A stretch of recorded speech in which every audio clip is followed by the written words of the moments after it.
Waves वहां पे जो है वो मूव कर रही हैं।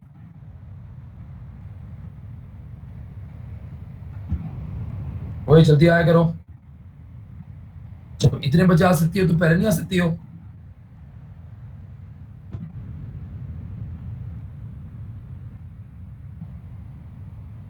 To or more waves of same type cross करती हैं सब पॉइंट से, तो जो रिजल्टेंट डिस्प्लेसमेंट बनता है हमारे पास, वो उस पॉइंट पे इक्वल होता है sum of the displacement due to each individual wave.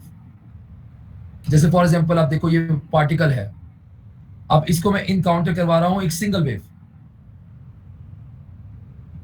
और वहीं से एक और वेव आती है, वहीं से जो है हमारे पास एक और वेव आ रही है जो यहां इनकाउंटर करती है। अब पार्टिकल जब एक से ज्यादा वेव्स को एक्सपीरियंस करेगा, तो वहां पे जो उसका रिजल्टेंट डिस्प्लेसमेंट बनेगा उन वेव को आगे बढ़ाने के लिए, वो रिजल्टेंट वेव डिस्प्लेसमेंट जो है वो उन दोनों वेव्स के इंडिविजुअल डिस्प्लेसमेंट के सम के इक्वल होगा। ये और बात है, अगर वहां क्रस से क्रस मीट क्रस और क्रस ओवरलैप होकर गुजरेंगे, तो रिजल्ट डिस्प्लेसमेंट जो है वो आपका उन दोनों के डिस्प्ले उन दोनों के जो एम्पलीट्यूड है, डिस्प्लेसमेंट है, उनके सम के इक्वल होगा। अगर वहां क्रस और टफ मीट करेगा, ठीक है जी, तो जो हमारे पास वहां पे रिजल्टेंट डिस्प्लेसमेंट बनेगा पार्टिकल का उन वेव को आगे बढ़ाने के लिए, वहां पे उन दोनों के डिस्प्लेसमेंट का डिफरेंस होगा, आधा जीरो आ जाएगा।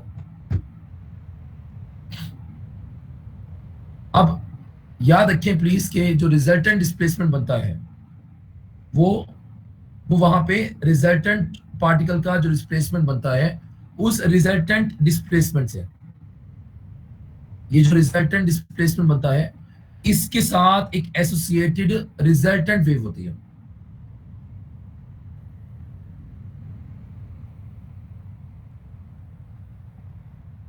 इसके साथ एक एसोसिएटेड रिजल्टेंट वेव होती है, यानी कि उस टाइम जब ये टू वेव्स ओवरलैप कर रहे हैं, क्रॉस कर रहे हैं, at the time of overlapping, at the time of crossing, at the time of meeting, वहां एक हमें इंडिविजुअल वेव के बजाय रिजल्टेंट वेव नजर आती है। उस रिजल्टेंट वेव के पास क्या सेम होता है?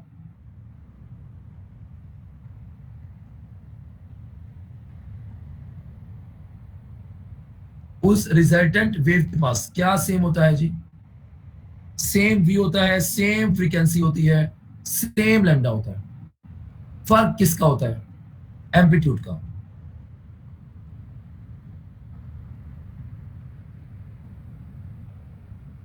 एम्पलीट्यूड जो है वो सेम नहीं होता, बनने वाले रिजल्टेंट वेव का एम्पलीट्यूड सेम नहीं होता। ये मैं ईच इंडिविजुअल वेव के साथ कंपेयर कर रहा हूं।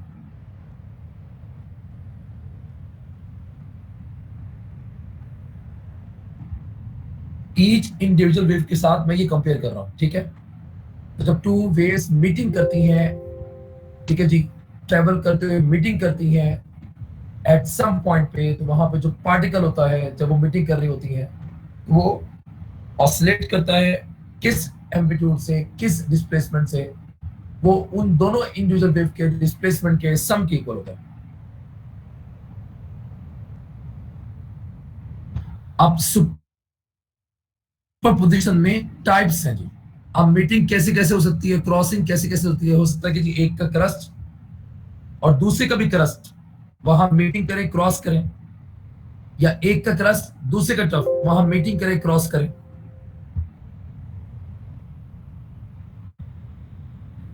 ठीक है जी, तो आप ये समझ लीजिए कि जब वहां पे two waves encounter, meeting, superposition किस तरह करेंगी, एक दूसरे में गुत्थम गुत्ता ऐसे होंगी कि एक का क्रस्ट दूसरे के क्रस्ट पर ओवरलैप करेगा, एक का क्रस्ट दूसरे के टफ के साथ ओवरलैप करेगा, तो वहां पे कोई ना कोई रिजल्टेंट डिस्प्लेसमेंट बनेगा। उस रिजल्टेंट डिस्प्लेसमेंट को मैंने जो है, वहां पे जो रिजल्टेंट डिस्प्लेसमेंट है उसको मैंने शो कर रखा है, y is equal to y1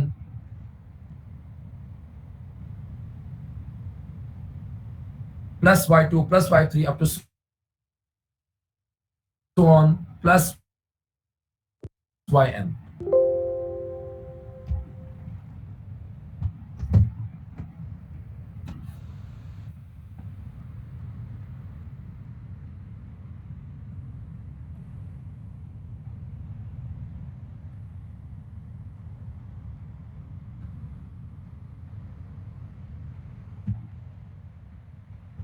ये मरियम जाहिद और साजिदा अफजल वगैरह, बेटा क्लास में ना जल्दी आया करो तमीज से, अगली मरतबा डांट भी खाओगे और क्लास में भी एंट्री दूंगा मैं।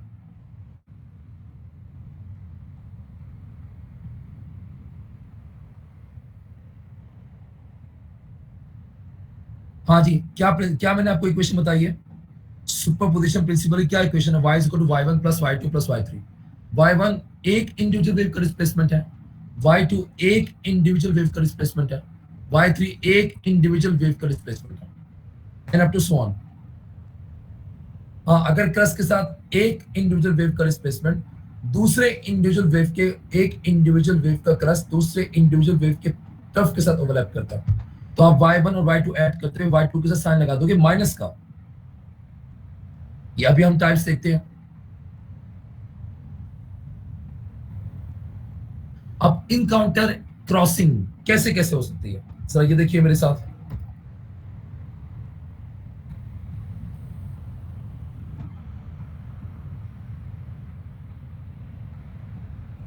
इनकाउंटर और क्रॉसिंग कैसे कैसे हो सकती है? एक है interference, side by side overlapping.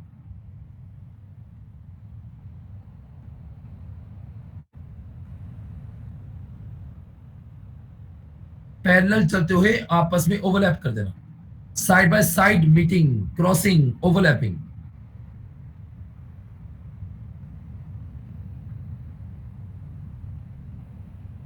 इसको साइड बाय साइड ओवरलैपिंग को एक और तरह से भी डिफाइन करते हैं कि when two or more sound waves, कह के बात कर रहा हूं मैं, लाइट वेव्स तो है ही नहीं हमारे सिलेबस में। When two or more sound waves from different sources are present at the same time, they interact with each other to produce a new wave.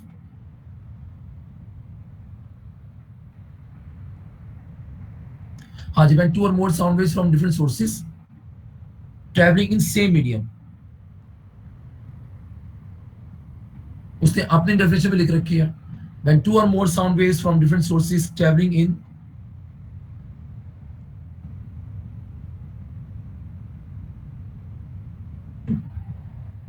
medium and same in direction.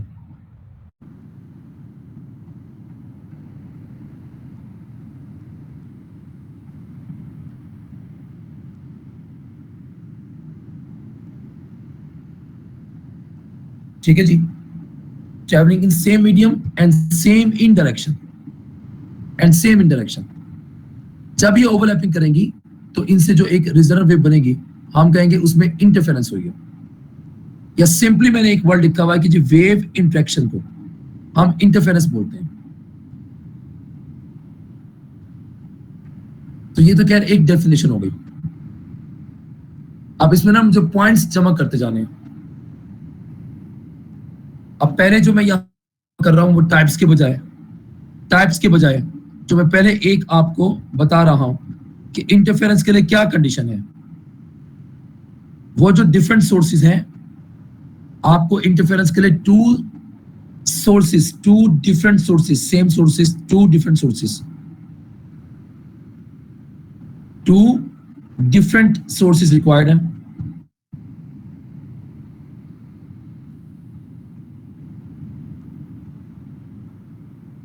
अब उन to different sources में क्या same होना चाहिए,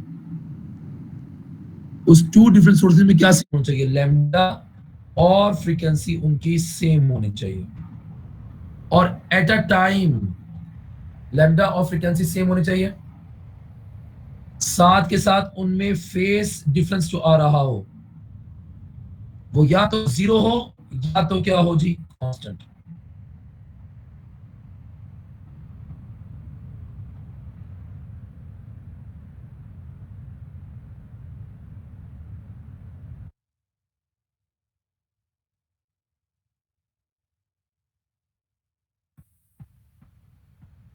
ठीक है जी, और इन to different sources को हम क्या कहते हैं? अगर इनमें सिंक्रोनाइजेशन होगी, दोनों एक साथ क्रस्ट, एक साथ ट्रेवल, एक साथ ट्रफ जो है वो क्रिएट कर रहे होंगे, तो फिर ये कोहेरेंट सोर्सेज होंगे।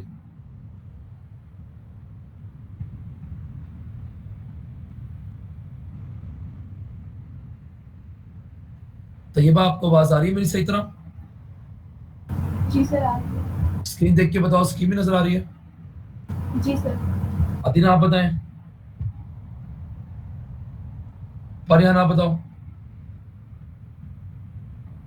अच्छा जी, इंटरफेरेंस की पहले तो मैंने एक डेफिनेशन कर दी है प्लीज, कि to or more than to आपके पास वेव्स हो ट्रेवल कर रही हो सेम मीडियम में और सेम इंटरेक्शन में और आपस में इंटरेक्ट करें, तो हम कहते हैं कि इंटरफेरेंस हुई है। और सिंपली हम वेव इंटरेक्शन को इंटरफेरेंस बोलते हैं। अब इसके लिए कंडीशन क्या है कि इंटरफेरेंस के लिए कोहेरेंट सोर्सेज रिक्वायर्ड है, कोहेरेंसी रिक्वायर्ड है। मतलब इन फेस एक साथ क्रस्ट एक साथ टफ फेंके,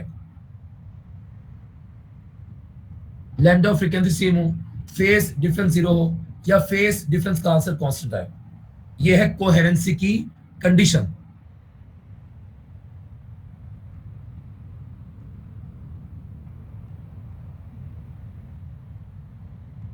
तो कंडीशन की बात कर लिया हमने एक, उसके बाद फिर हमने जो बात करनी है वो हमने बात करनी है जी टाइप्स की। अब थोड़ी सी एक बात समझ लीजिए, मैं पॉइंट्स जमा कर रहा हूं। ये सुपर पोजिशन होती है, it is the super position of two waves.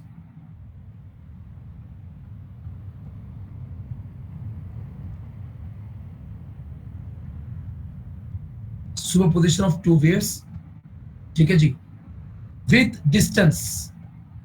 हम इस सुपर पोजिशन में रिजल्टेंट डिस्प्लेसमेंट पे क्या फर्क पड़ेगा भाई, या तो y1 प्लस y2 से फाइंड होगा या y1 माइनस y2 से फाइंड होगा। इसको हम डिस्टेंस पे डिपेंड कर पाएंगे। आप याद रखो कि बस इतनी सी बात है कि सुपर पोजिशन में टू वेव्स का जब इनकाउंटर होता है तो एक न्यू वेव बनती है, एक रिजल्टेंट वेव बनती है, जिसमें किस बात की वेरिएशन आती है, रिजल्टेंट डिस्प्लेसमेंट। तो अब कब ऐसा होगा कि उस टाइम पे जो रिजल्टेंट डिस्प्लेसमेंट है वो y1 प्लस y2 से फाइंड कर रहे होंगे। कब ऐसा होगा जो कि उस टाइम पे जो रिजल्टेंट डिस्प्लेसमेंट है वो y1 माइनस y2 से फाइंड कर रहे हैं।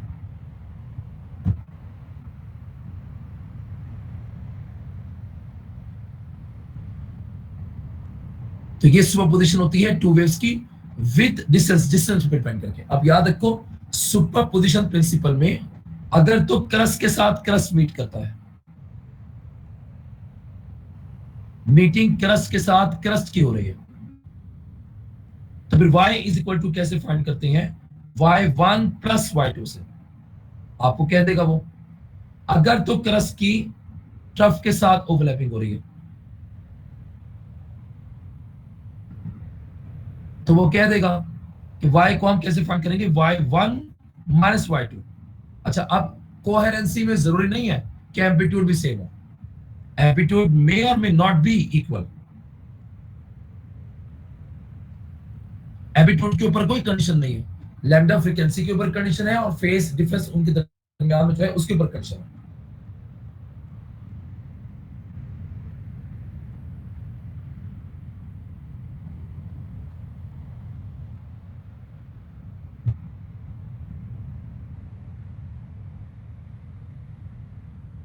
सही है भाई, ये बात अच्छी तरह देख लेगा। अभी कंप्लीट टॉपिक में जो डिस्कस कर रहा हूं वो इंटरफेरेंस का है, उसका लिटरेचर हमने डिस्कस कर लिया। बाकी सुपर पोजिशन को अपने माइंड में बिठा लो कि भाई टू वेव्स का इनकाउंटर है और उससे बनने वाली न्यू वेव का रिजल्टेंट डिस्प्लेसमेंट डिस्कस करना है, जो या तो y1 प्लस y2 से डिस्कस होगा या y1 माइनस y2 से डिस्कस होगा, या क्रस्ट और क्रस्ट के ओवरलैपिंग से डिस्कस होगा या क्रस्ट और टफ के ओवरलैपिंग से डिस्कस होगा। तो इंटरफेरेंस फिनोमेना में तो ये क्रस्ट से क्रस्ट या क्रस्ट से टफ की ओवरलैपिंग है, ये टू डिफरेंट साउंड सोर्सेज से आने वाली वेव्स के डिस्टेंस पे डिपेंड कर रही होती है। अब आगे मैं पेज लेके जा रहा हूं, वहां पे ये इंटरफेरेंस स्टार्ट कर रहा हूं। अब हम इसमें टाइप्स की बात कर रहे हैं, इसी में हमारा एमसीक्यू हो जाएगा भाई।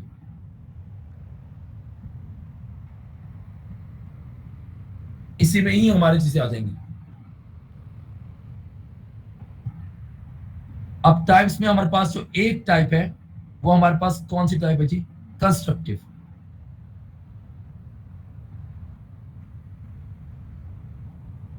Constructive reinforce each other, two waves का एक दूसरे के साथ मिलके रीइंफोर्स शो करना मतलब वहां पे कंस्ट्रक्ट करना, एम्पलीट्यूड बिल्डअप करना, इसको हम लोग क्या बोलते हैं, कंस्ट्रक्टिव। जैसे कि एक वेव को, ये हमारे पास एक वेव जो है वो दूसरी वेव के साथ ऐसे ओवरलैप करेगी, तो बनने वाली जो रिजल्टेंट वेव है उसका एम्पलीट्यूड बिल्डअप हो जाएगा। ये हो गई जी कंस्ट्रक्टिव इंटरफेरेंस। ये कब होता है ऐसा, जब ये टू वेव्स ओवरलैप कैसे करती हैं, इन फेस होकर।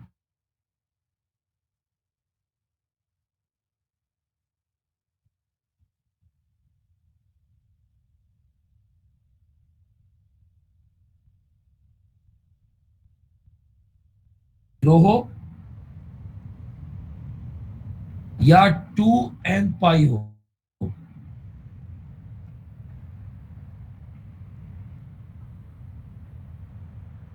मुझे बताते रहिएगा भाई, अगर फॉर एग्जाम्पल स्क्रीन में कोई हो जाए तो दोबारा बताओ। तो ये बात स्क्रीन नजर आ रही है? जी सर।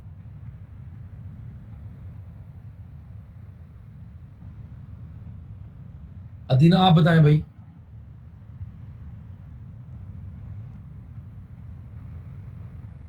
पारियान आप बताओ।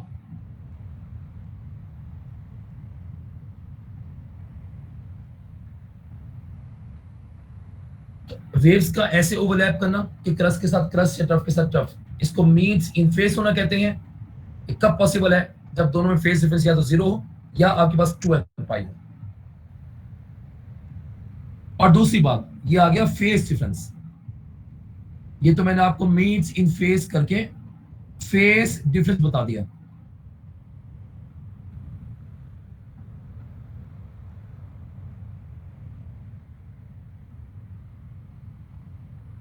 अब याद रखें जरा इसमें गौर से, प्लीज ध्यान से। जब ये two waves two different sources से क्रिएट होकर, प्रोड्यूस होकर, कहीं किसी पोजीशन पर उन दोनों सोर्सेज से कहीं किसी पोजीशन पर जब ओवरलैप करती है इन फेस होकर, तो इनमें फेस डिफरेंस क्या निकलता है, या तो जीरो निकलना चाहिए या फिर 2n पाई होना चाहिए। पाई के इवन मल्टीपल चाहिए। एन को वही रखेंगे 1 2 3 करना इस तरह से, इनका मीट करना इस तरह से कि हर कोई अपने पूरे पूरे साइकिल्स को लेके मीट करे।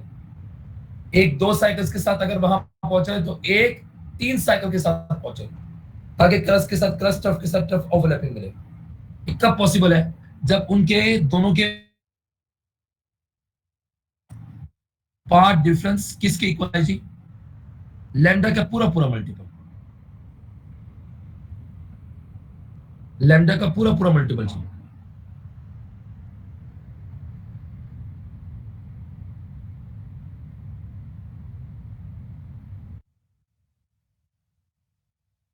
इसमें इस तरह का पार्ट डिफरेंस है। पाथ डिफरेंस, उनके अलग अलग पाथ्स जो उन्होंने बना के वहां पहुंची है, उनका डिफरेंस अगर तो लैम्डा के पूरे पूरे मल्टीपल के इक्वल आता है, तो कौन सी इंटरफेरेंस होगी जी आपके पास, हमारे पास कौन सी इंटरफेरेंस होगी, कंस्ट्रक्टिव इंटरफेरेंस। और इसमें एम्पलीट्यूड बिल्डअप होगा।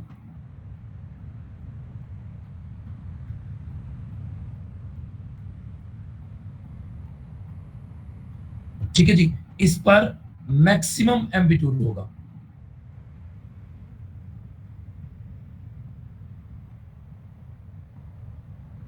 ठीक है जी। अब थोड़ी सी प्लीज बात सुनिएगा। अब इन दोनों का एम्पलीट्यूड दिया हुआ होगा। एक वेव का एम्पलीट्यूड A1 है, दूसरी वेव का एम्पलीट्यूड A1 है, Y2 है, चलो एक का Y1 है।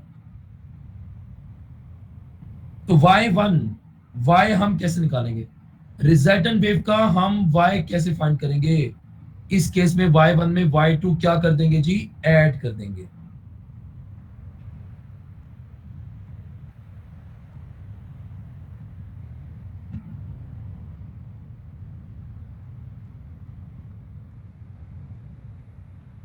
जब ये टू वेव्स ओवरलैप करती हैं इन सच अ वे, तो एम्पलीट्यूड वहां बिल्डअप होता है,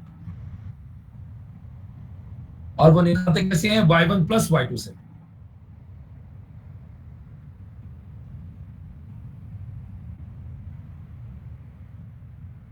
ठीक है। अच्छा, अब थोड़ी सी बात को प्लीज समझ लीजिएगा।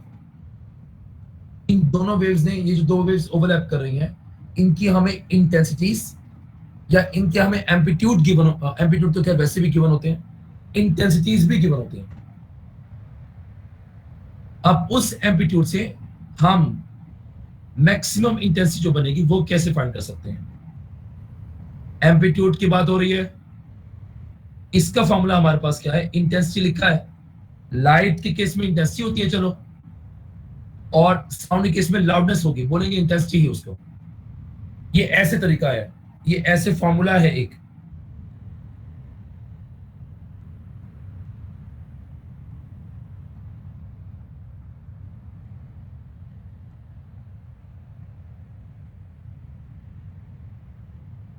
और अगर इन दोनों वेव्स की इंटेंसिटीज गिवन है, तो जो हमारे पास बनेगी रिजल्टेंट इंटेंसिटी से मैक्सिमम बोलेंगे। और इंटेंसिटीज की फॉर्म में कैसे हम लिख सकते हैं? Under root I1 plus under root I2, I1 plus I2, इसका क्या आ जाएगा हमारे पास? Whole square.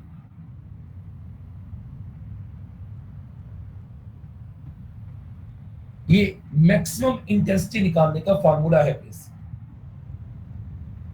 और फॉर्मूले को मैंने दो तरह से लिखा है, इन टर्म्स ऑफ एम्पलीट्यूड भी लिखा है और इन टर्म्स ऑफ इंटेंसिटीज भी लिखा है। ये अच्छी तरह से प्लीज देखिएगा। इसमें किसी ने कोई पॉइंट रेस करना हो तो लाजमी करे, खास तौर पे एलएमडी के बंद के स्टूडेंट्स जो हैं। आपको जो टू वेव्स का इनकाउंटर मिल रहा है, उनके एम्पलीट्यूड गिवन होंगे, उनसे बनने वाली रिजल्टेंट वेव की इंटेंसिटी पूछ लेता है एम्पलीट्यूड के बेसिस के ऊपर। अगर टू वेव्स का इनकाउंटर हो रहा है, उनकी इंटेंसिटीज गिवन है, तो बनने वाली रिजल्टेंट वेव की इंटेंसिटी पूछ लेता है।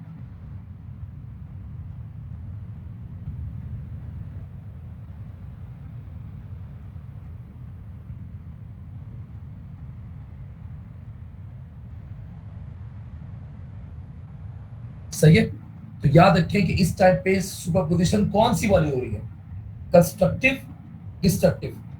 ये हम किस बात पे डिपेंड करवा रहे हैं कि ये दोनों किस किस्म का पाथ कवर करके वहां पहुंची है, मतलब डिपेंड करवा रहे हैं डिस्टेंस के ऊपर। सही है भाई ये बात? हाँ भाई समी मैडम, पता लग गया तुम्हें?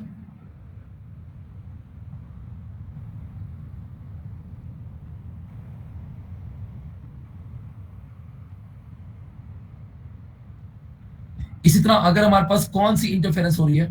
डिस्ट्रक्टिव इंटरफेरेंस हो रही है।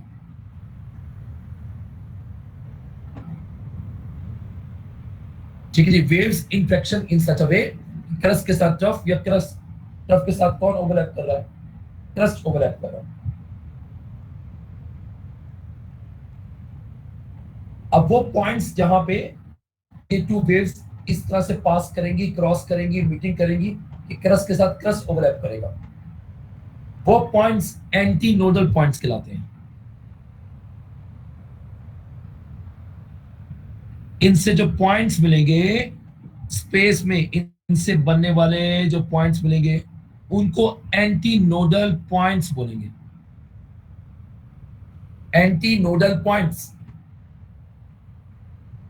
जिनके पास क्या होगा? मैक्सिमम इंटेंसिटी का लेवल, मैक्सिमम एम्पलीट्यूड जी। तो इसमें ये काम की बातें हैं जो आपने याद रखनी है। लाइट की इंटरफेरेंस नहीं है सिलेबस में, उसको डिस्कस नहीं करना हमने।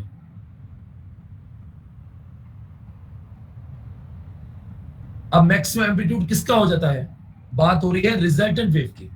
इस सारी कहानी में रिजल्टेंट वेव के नीचे लिख रहा हूं कि रिजल्टेंट वेव का क्या हिसाब किताब होगा।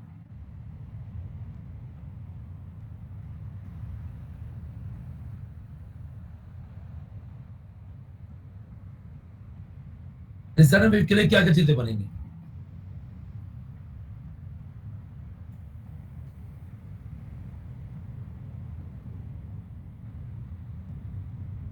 बेटा ये आज तो मैंने तुम्हें क्लास में दे दी है परमिशन, ठीक है? आइंदा के बाद ना तुम्हें परमिशन नहीं मिलेगी। जब बंदा इस टाइम आ सकता है ना, किस टाइम भी आ सकता है। हाँ जी, डिस्ट्रक्टिव इंटरफेरेंस कब हो रही होती है? जब वो दोनों अपना पाथ ऐसे कवर करके आए, एक दो साइकिल को। अच्छा, एक और बात याद रखें, कोहेरेंसी का मतलब क्या होता है? जरा गौर से यहां देखो, मैं ब्लैक से टू वेव्स को बना के दिखा रहा हूं। कोहेरेंसी का मतलब क्या होता है? ये एक वेव बढ़ रही है आगे, उसके साथ दूसरी वेव बढ़ रही है आगे,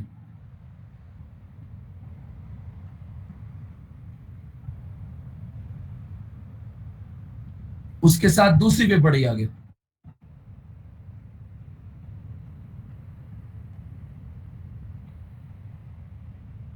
इसे बोलते हैं कोहेरेंसी।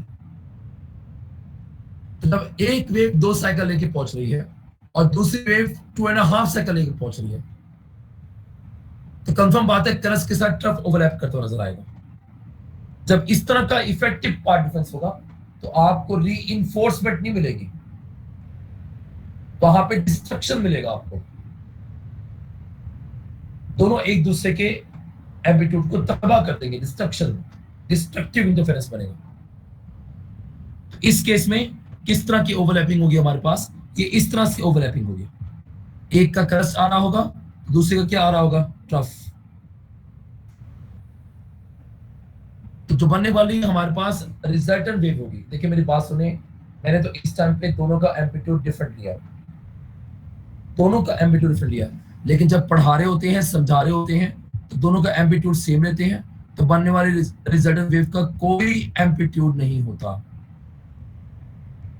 ये मैं बात उस वक्त कर रहा हूं जब मैंने दोनों को ओवरलैपिंग करते हुए सेम एम्पलीट्यूड से शो किया है। तो y1 माइनस y2 में y1 भी y, y2 भी y, और बीच में माइनस, आंसर 0 आ जाएगा। और इनके लिए क्या कंडीशन है कि ये मीट्स करें, ये आउट ऑफ फेस होकर मीट करें।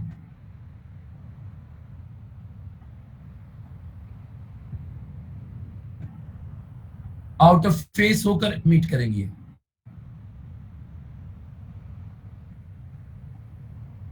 तो इसमें छोटे छोटे एमसीक्यूज आएंगे फिनोमेना से रिलेट करते हुए, और वही मैं आपके साथ डिस्कस कर रहा हूं। अब भाई इसमें फेस डिफरेंस क्या होना चाहिए? इसमें फेस डिफरेंस या तो पाई हो, 180 डिग्री कह लो, या फिर क्या हो, या फिर पाई के ऑड मल्टीपल हो। 2n+1 के साथ बना रहा हूं तो n का पूरा सेट लिखेंगे, 2n-1 के साथ बनाऊंगा तो n को 0 से स्टार्ट नहीं करेंगे। ये बातें मैं आपको phase difference between two points on a wave बता चुका हूं। और ये दोनों जब अपना पाथ कवर करते हुए आए और ओवरलैप करें, तो इनके दरमियान में इफेक्टिव पाथ डिफरेंस क्या होगा? वो हमारे पास क्या होता है? वो 2n+1 होना चाहिए, λ/2 का। इसे हम कहते हैं ऑड मल्टीपल ऑफ λ/2। अच्छा, इत्तेफाक की बात यह है कि आप अगर λ/2 के मल्टीपल कंस्ट्रक्टिव इंटरफेरेंस में भी बोलना चाहते हो, तो याद रखो λ/2 के मल्टीपल अगर आप कंस्ट्रक्टिव इंटरफेरेंस में भी बोलना चाहते हो, तो λ/2 के मल्टीपल कंस्ट्रक्टिव इंटरफेरेंस के लिए भी बोलना चाहते हो, तो आपको कहना पड़ेगा कि even multiple of λ/2।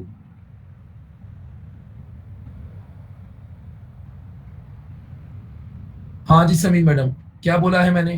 Constructive interference में एक और तरह से भी इफेक्टिव पार्ट डिफरेंस को बोल सकते हैं। किस तरह से बोल सकते हैं जी? अच्छा जी, n को 1 2 3 4 में पुट करते जाऊं, आंसर क्या निकलते जाएंगे?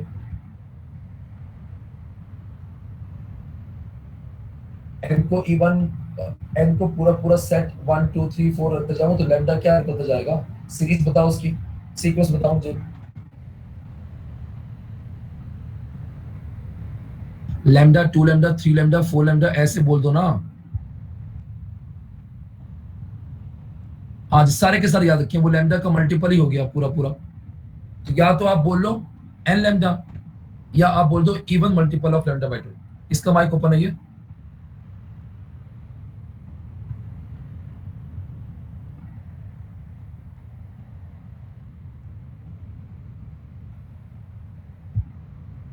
हाँ जी मैडम सदीका, आपको अब आ रही है मेरी आवाज?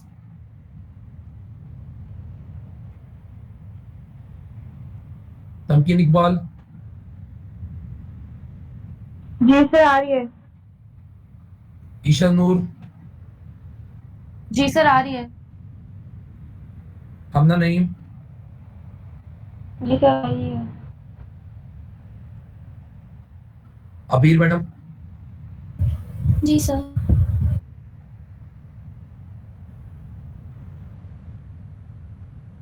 अब इससे बनने वाली रिजल्टेंट वेव के लिए क्या क्या हिसाब किताब होगा, जरा उसको भी देख लीजिए।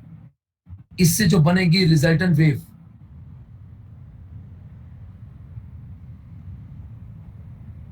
इससे जो बनेगी रिजल्टेंट वेव, उसका हिसाब किताब क्या होगा, जरा उसको भी प्लीज देख लीजिए।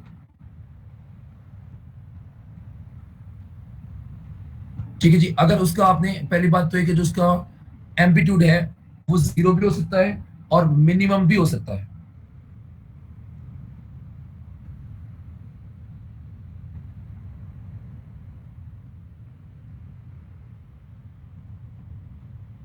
ठीक है जी, मिनिमम एम्पलीट्यूड शो होगा उसका।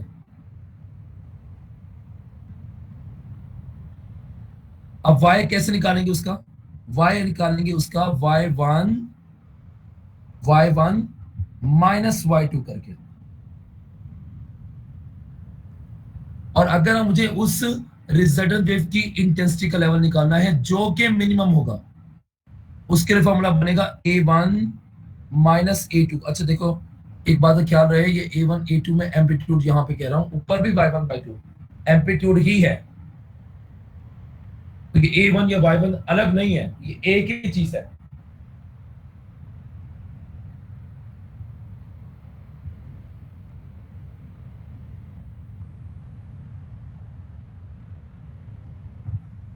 और अगर आपको इन टू वेव्स की इंटेंसिटी का लेवल गिवन है, आई आई आपके पास मिनिमम, तो हम फिर कैसे मालूम करेंगे, √I1 माइनस √I2 का ये होल स्क्वायर आ जाएगा जी। ये भी प्लीज ख्याल रखिएगा।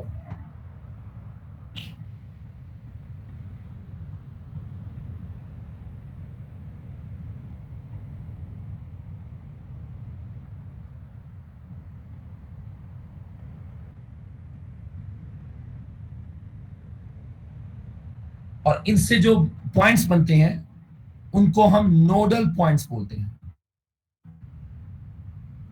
ऐसे पॉइंट से जब वेव ऐसे होके गुजरे तो उनको नोडल पॉइंट्स बोलते हैं, मिनिमम इंटेंसिटी जहां पर होती है।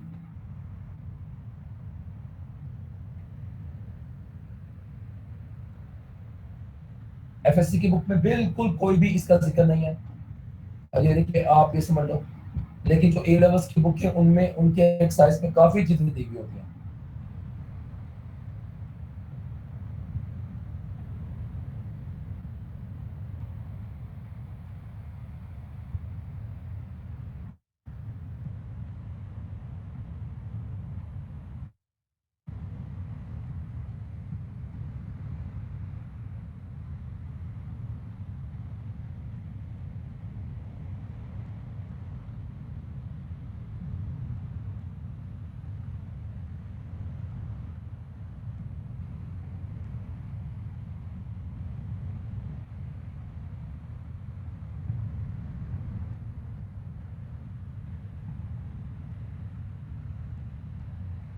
जैसे नोट कर लो, फिर मैं आगे चलता हूँ।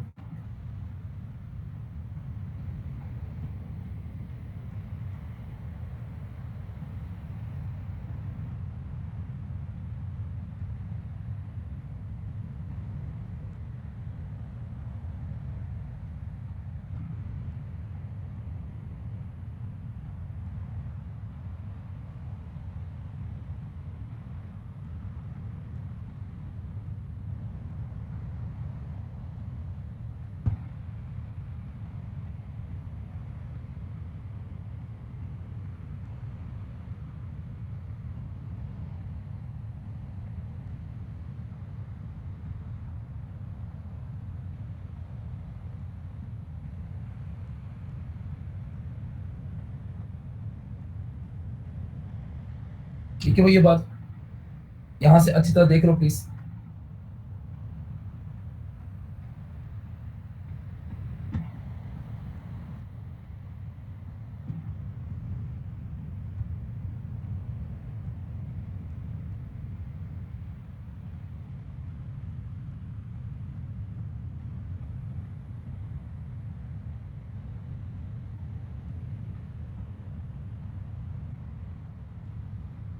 अच्छा जी, अब जरा प्लीज यहाँ पे ध्यान से देखिएगा।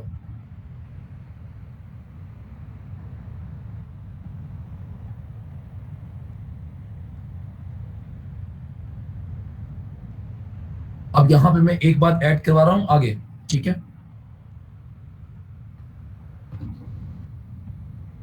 अब देखो इसमें जो इंपॉर्टेंट एमसीक्यूज है ना, वो ये इस तरह से कुछ आदतें हैं, उसको एमसीक्यू कोड भी कर रहा हूँ आपके साथ।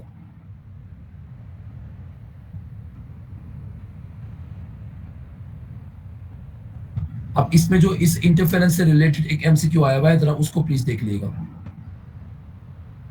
ये तो खैर एक बात हो गई। अब देखो मैं रेशो भी कर सकता हूँ इसमें गिवन। अब थोड़ा सा ख्याल करना कि मैं आपको क्या समझा रहा हूँ।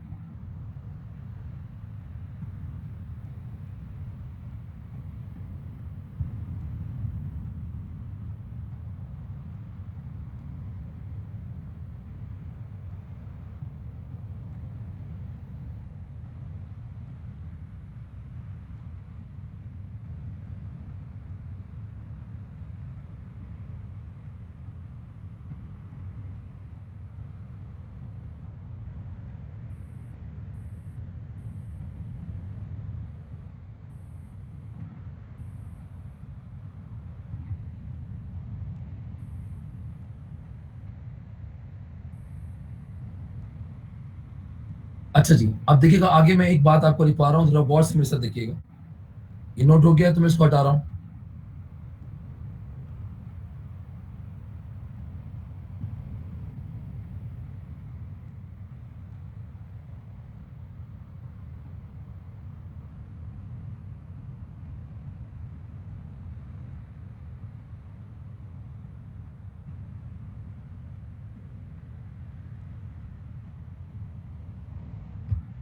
अब जो इसमें एमसीक्यूज बनते हैं वो हम लोग यहाँ पे देख लेते हैं प्लीज। अब देखिए मैं ये इसके साथ एक और आपको रिलेशंस दिखवा रहा हूँ। आई मैक्सिमम, अभी मैं पीछे आपके सामने रिलेशन बनाकर आया हूँ। अगर अगर मुझे अगर मैं I maximum over I maximum over I minimum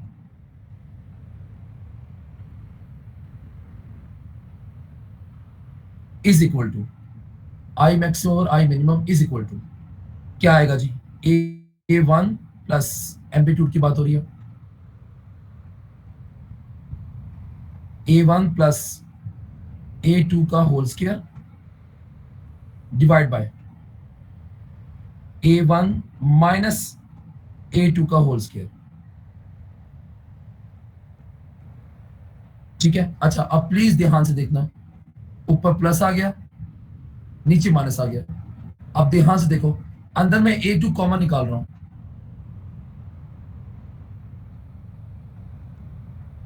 A one divide by A two plus one common निकाल लिया, कॉमन निकाल लिया जी। नीचे भी कॉमन निकाल लिया ए टू को, ए वन बाई ए टू का होल स्क्वायर माइनस वन का होल स्क्वायर। जो आपने कॉमन निकाला था ए टू, ऊपर से भी नीचे से भी, वो कैंसिल हो जाएगा। एक ये रेशो किस तरह से ले सकते हैं, जरा इसको भी नोट डाउन कर लीजिए।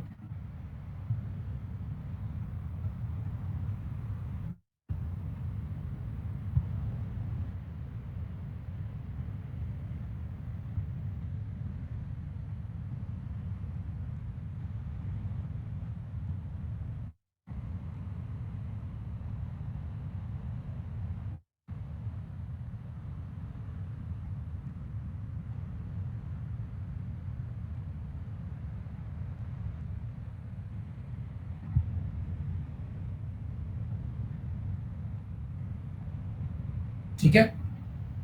अब आई मैक्सिमम ओवर आई मिनिमम की रेशियो को आपने कैसे इक्वेट करना था मैंने आपको बता दिया, जरा गौर से प्लीज देख लो। अच्छा एक और रिलेशन जी, I maximum over I minimum. अब मैं इंटेंसिटीज के इक्वल कर रहा हूं, आएगा under root I one plus under root I two का whole square divide bye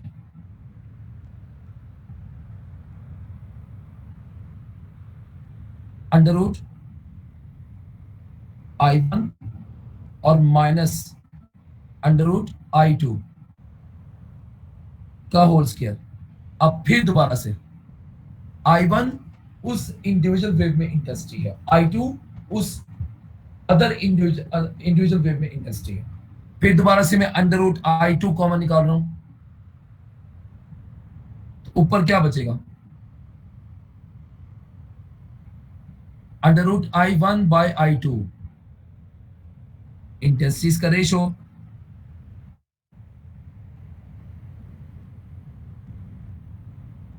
-1g whole square divide by under root +1 under root I1 by I2 और answer आ गया -1 होल स्क्वायर आ गया। अब ये जरा नोट कर लो, फिर मैं आपको अप्लाई करवाता हूं कि इसमें एमसीक्यू बना हुआ क्या है, वो कौन सा एमसीक्यू है जो हमने इसके रेफरेंस से सॉल्व करना है।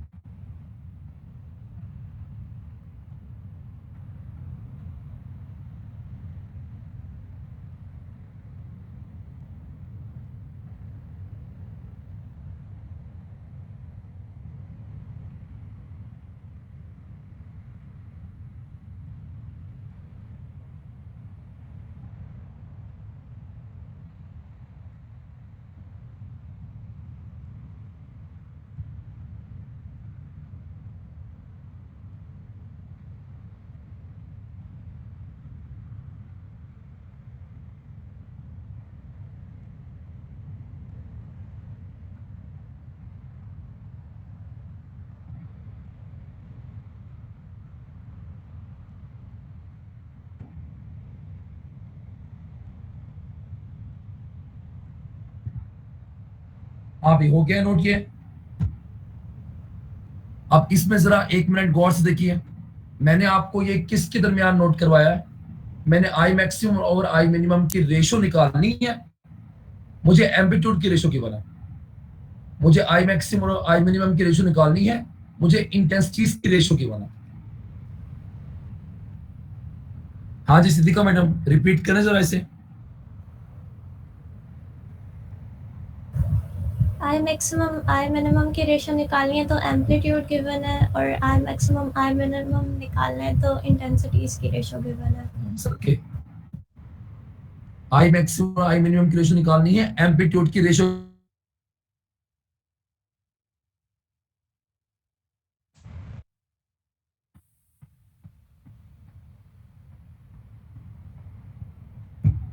इसको अच्छी तरह देख लीजिए। थोड़े से जो फॉर्मूले हैं आपके, इसको लिखने में थोड़ा कॉम्प्लिकेटेड है, पर इसको सॉल्व करना आसान है। आगे मुझे एमसीक्यूज करवाने हैं।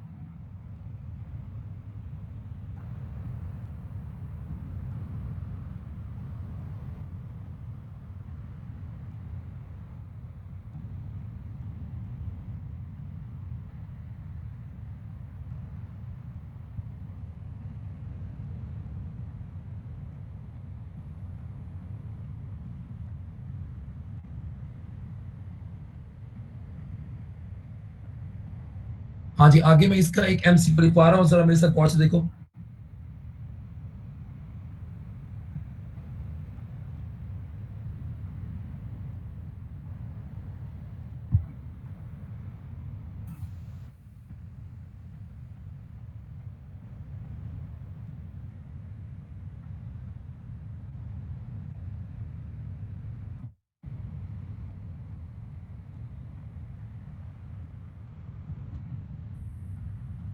चलें जी एमसीक्यू देखते हैं भी क्या बनता है हमारे पास। एक एमसीक्यू हमें ये दिया हुआ है जी, कहते हैं जी if the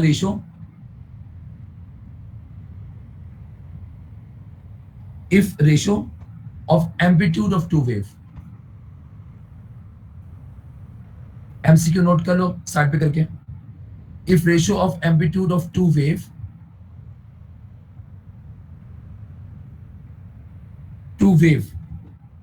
is 2:1.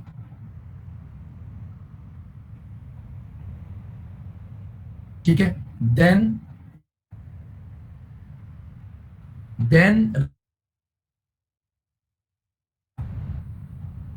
of then ratio of I maximum to I minimum is.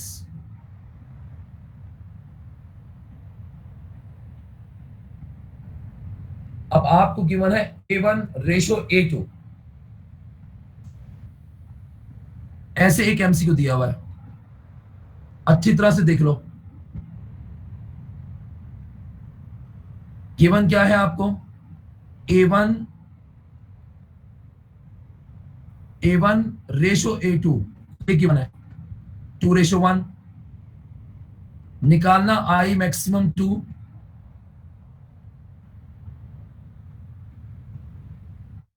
I maximum to I minimum की रेशो है।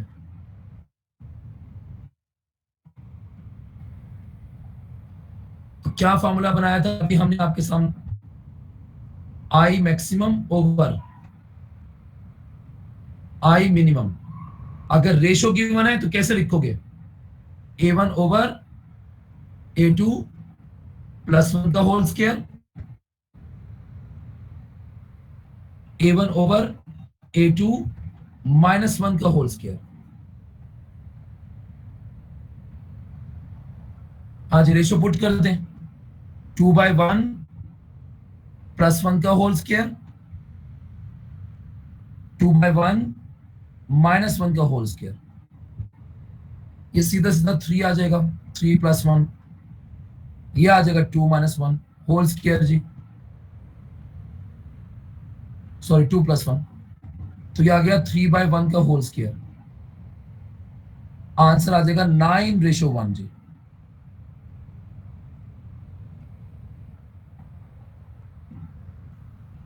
अच्छी तरह से देख लो इसको, किसी को नहीं पता लगेगा मुझसे पूछ लेगा।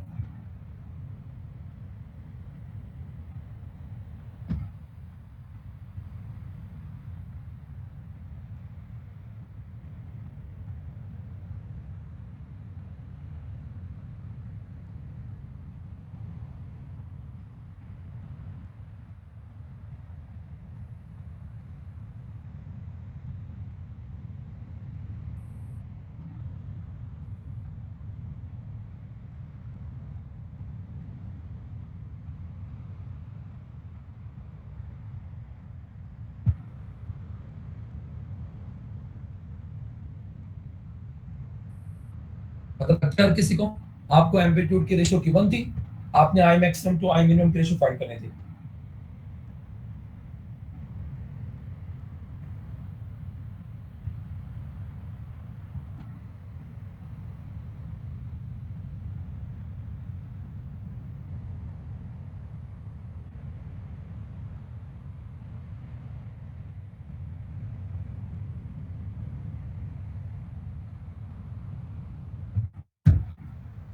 हाँ जी, नोट हो गया है तो मैं इसे इरेज कर रहा हूं।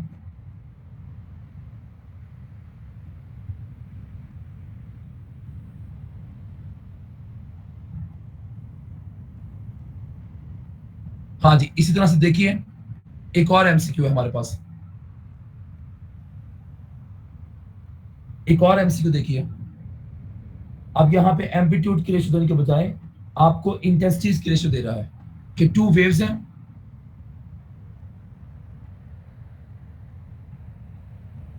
Two waves having intensities.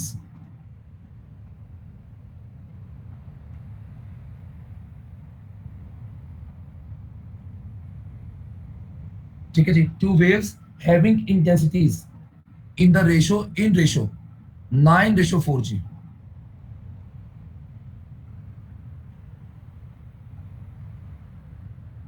Nine ratio 4, तो ratio of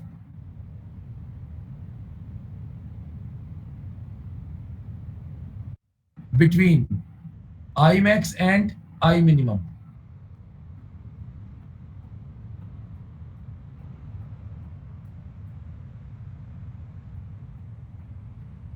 I maximum and I minimum की रेशियो निकालनी है आपने।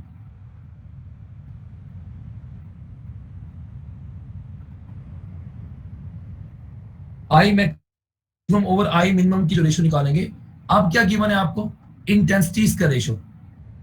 तो फॉर्मूला क्या बना के दिखाया था आपको मैंने, under root I1 plus I2 और प्लस 1 का whole square divide by under root I1 over I2 minus 1 का होल स्क्वायर। अब यहां I1 ओवर I2 क्या है, 9/4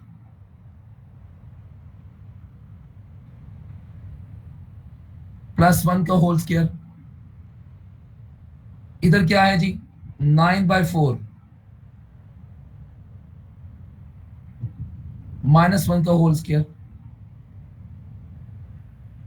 अब यहां I maximum over I minimum, 9/4 है जी 3/4, 3/2 प्लस 1 का होल स्क्वायर। यहां आ गया 3/2 माइनस 1 का होल स्क्वायर। आप इसको एक ही स्क्वायर में करके सॉल्व कर लो, ये ज्यादा बेहतर रहेगा आपके लिए। अब ऊपर बन जाएगा हमारे पास 5/2, नीचे बन जाएगा हमारे पास 1/2 होल स्क्वायर। ये कैंसिल हो गया जी, आंसर आ गया 5 का स्क्वायर 25:1 आ गया। इसको भी अच्छी तरह से देख लो, आपको आई मैक्सिमम आई मिनिमम के क्वेश्चन करवाए हुए हैं।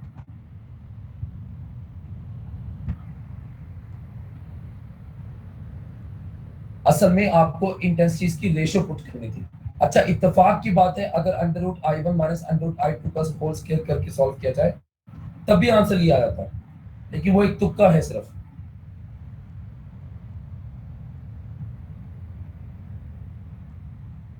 तो आप में से कुछ स्टूडेंट्स ने उसके अंदर पुट करके भी आंसर 25:1 निकाल दिया होगा, लेकिन वो जस्ट एक तुक्का है। इसको देख ले अच्छी तरह से, अगर इसमें किसी का भी पॉइंट क्लियर नहीं होता तो मुझसे पूछ लो।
हाँ भी पता लग गया और किसी को, इसे मैं इरेज कर दूंगा, इसे लिख लो एक मरतबा।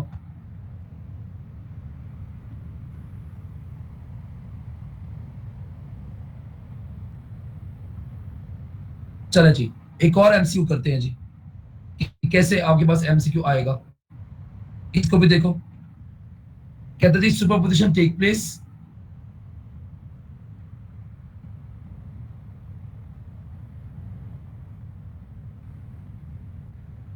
the superposition takes place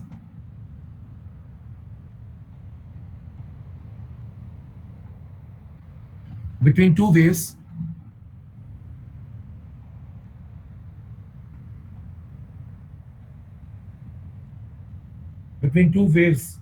of frequency f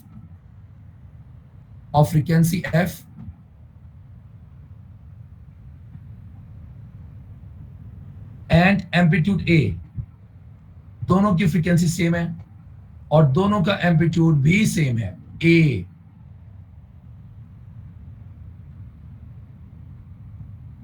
ठीक है जी, द टोटल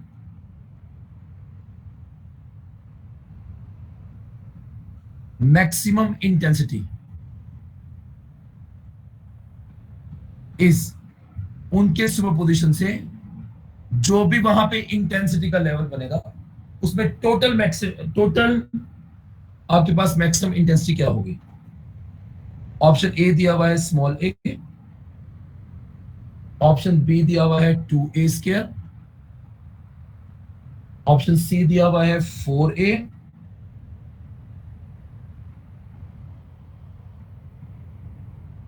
और ऑप्शन डी दिया हुआ है 4a²।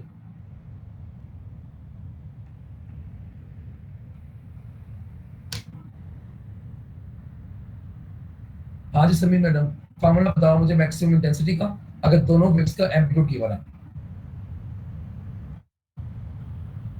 हाँ जी, अब फार्मूला क्या है हमारे पास ही, I maximum is equal to I1 plus I2 का, सॉरी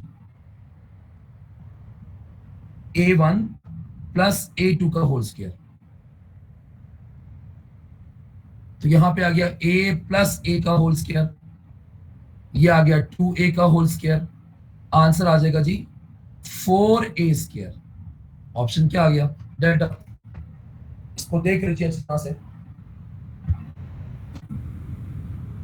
यानी ज्यादातर इंटरफेरेंस में ये जो सुपरपोजिशन होती है इसका हिसाब किताब हमने याद करना है।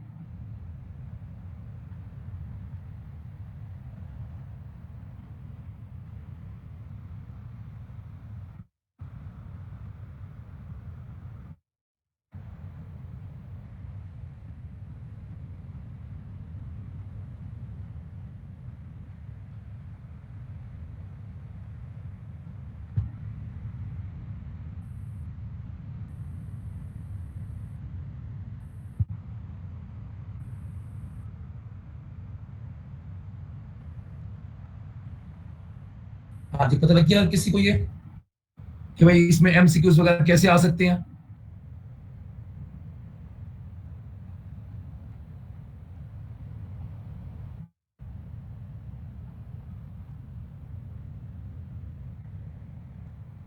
तो मैंने आपको सैंपल के तौर पे एमसीक्यूज बता दिए हैं, जरूरी नहीं है कि मैं बिल्कुल इससे मिलते जुलते एमसीक्यूज पुट करूंगा आपको लाजमी तौर पे वहां चेंजिंग करके बता सकता हूँ। ये जी आपको मैंने जो रिजल्टेंट वेव बनती है उसमें क्या क्या वेरिएशन आ सकती है ये मैंने आपको बताया।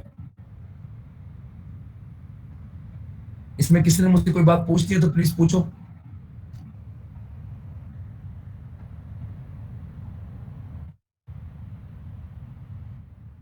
किसी ने मुझसे कोई बात पूछती है तो प्लीज पूछो।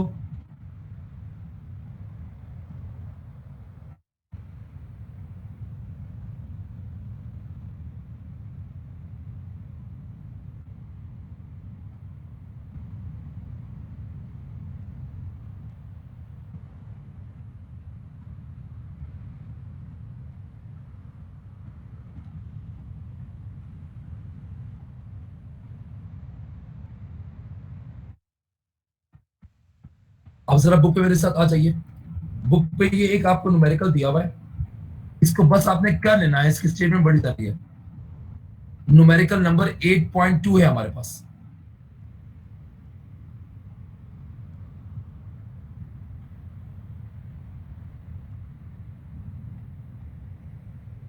एट पॉइंट टू न्यूमेरिकल है, हालांकि 8.1 भी आपका न्यूमेरिकल बनता है, ये भी आप टिक कर लो। अभी देखो ये टू स्पीकर्स की एक अरेंजमेंट दिखाई हुई है, जरूरी नहीं कि इतनी बड़ी बड़ी स्टेटमेंट बोले आपको। इनके दरमियान में डिस्टेंस 3 मीटर है, इनके दरमियान में डिस्टेंस 3 मीटर है जी, ये 3 मीटर का डिस्टेंस दिया हुआ है।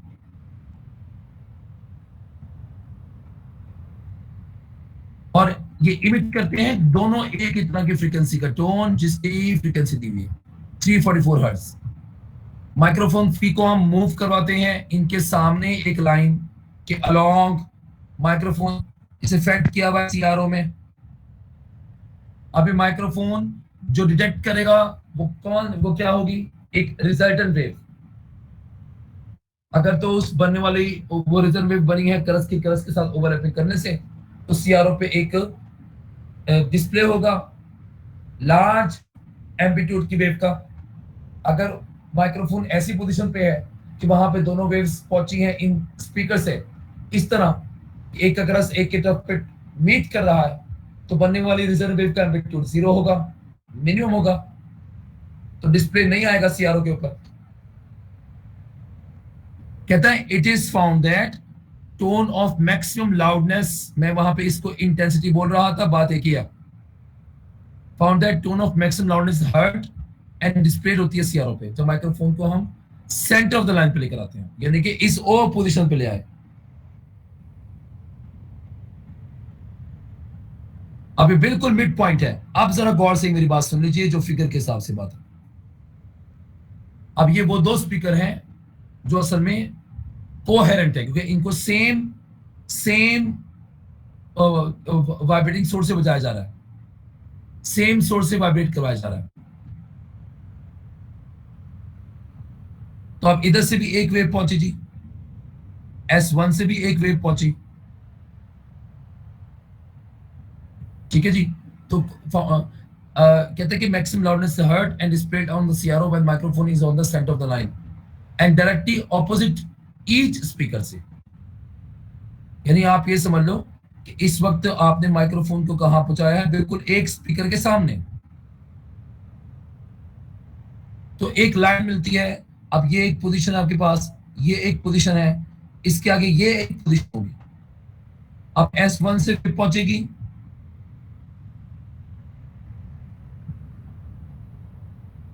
S2 से एक वेव पहुंचेगी,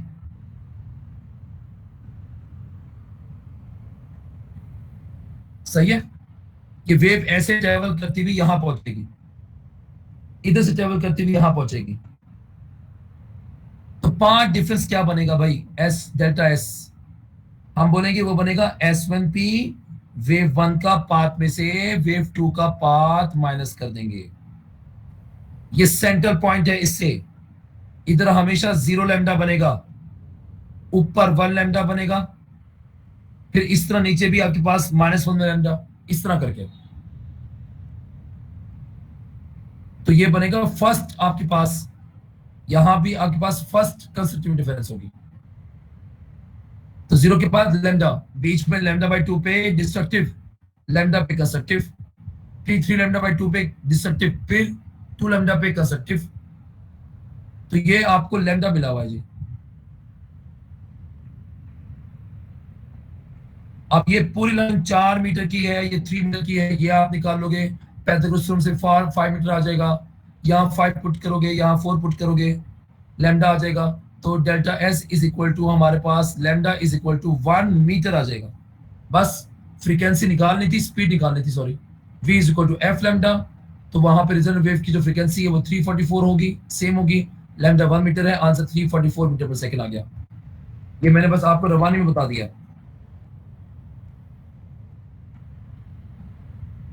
इस एक एमसीक्यू न्यूमेरिकल की बेस के ऊपर मैं आपको इस तरह का एक एमसीक्यू लाजमी शेयर करूंगा।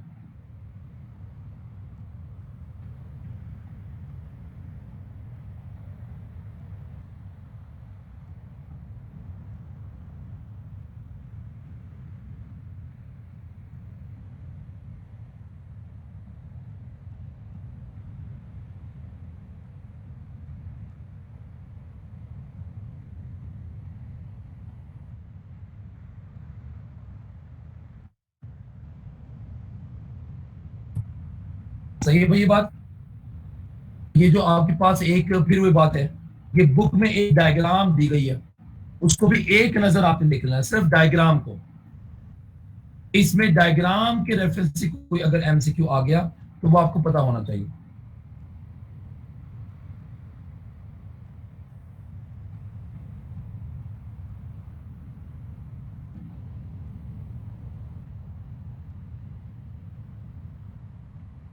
डायग्राम बनी हुई आपके पास, तो बिल्कुल इसमें आपके पास कुछ पोजीशंस पे ये बिल्कुल एक ऐसी, ये एक डायग्राम इधर जो आपके पास दोनों से वेव्स पहुंचेगी, उनके दरमियान में पाथ डिफरेंस 0 होगा। तो यहाँ पे इस लाइन के किसी पॉइंट के ऊपर भी आप अगर माइक्रोफोन रखोगे तो आवाज पैदा होगी, यानी कौन सी इंटरफेरेंस होगी? कंस्ट्रक्टिव। इसके साथ फिर ऐसे दोबारा से कंस्ट्रक्टिव, फिर साथ कंस्ट्रक्टिव, एंटी नोडल लाइन बना रहा हूं मैं साथ,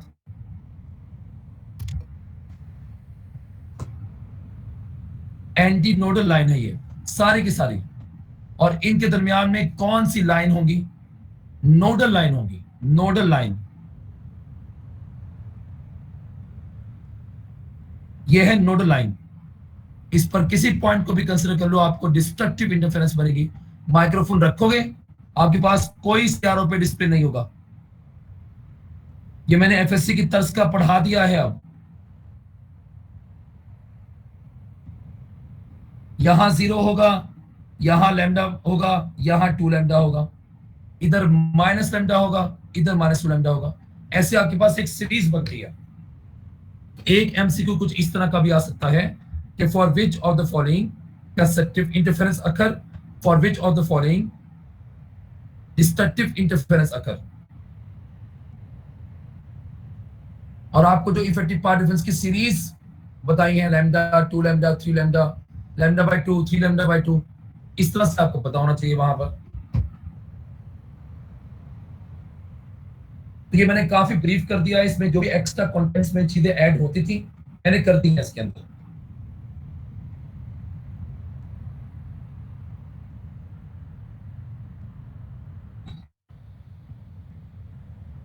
हाँ जी ईशा नूर मैडम, पता लग गया है आपको?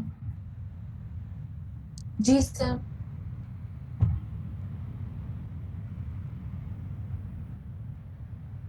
तो खैर वो एक एमसीक्यू करवाकर आपको मैंने आइडिया दे दिया कि भाई कैसे हमने प्रोसेस करने हैं।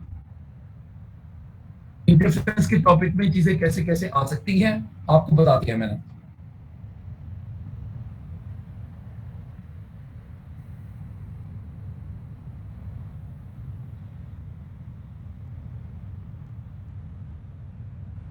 चलो जी, नेक्स्ट जो हमारे पास टॉपिक है वो हमारे पास क्या है जी? बीट्स का टॉपिक जी।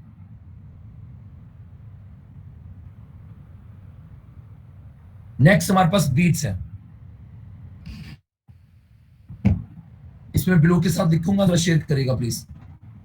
अब ये असल में 2 वेव्स की सुपरपोजिशन ही है जो ट्रैवलिंग सेम डायरेक्शन में करी, सेम मीडियम में, पर slightly different frequency, slightly different frequency.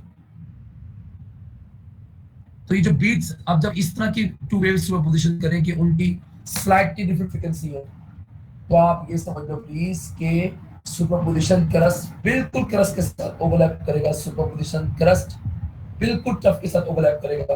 ये टाइम पे डिपेंड करना शुरू कर देगा। तो मैं कह सकता हूं कि ये सुपरपोजिशन है,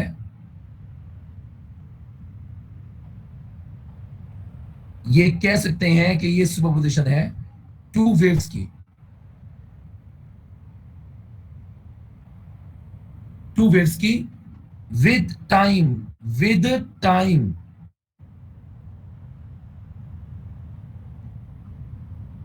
ये सुपरपोजिशन है 2 वेव्स की विद टाइम, यानी कि इनकी सुपरपोजिशन जो है वो टाइम पे डिपेंड करना शुरू कर देती है।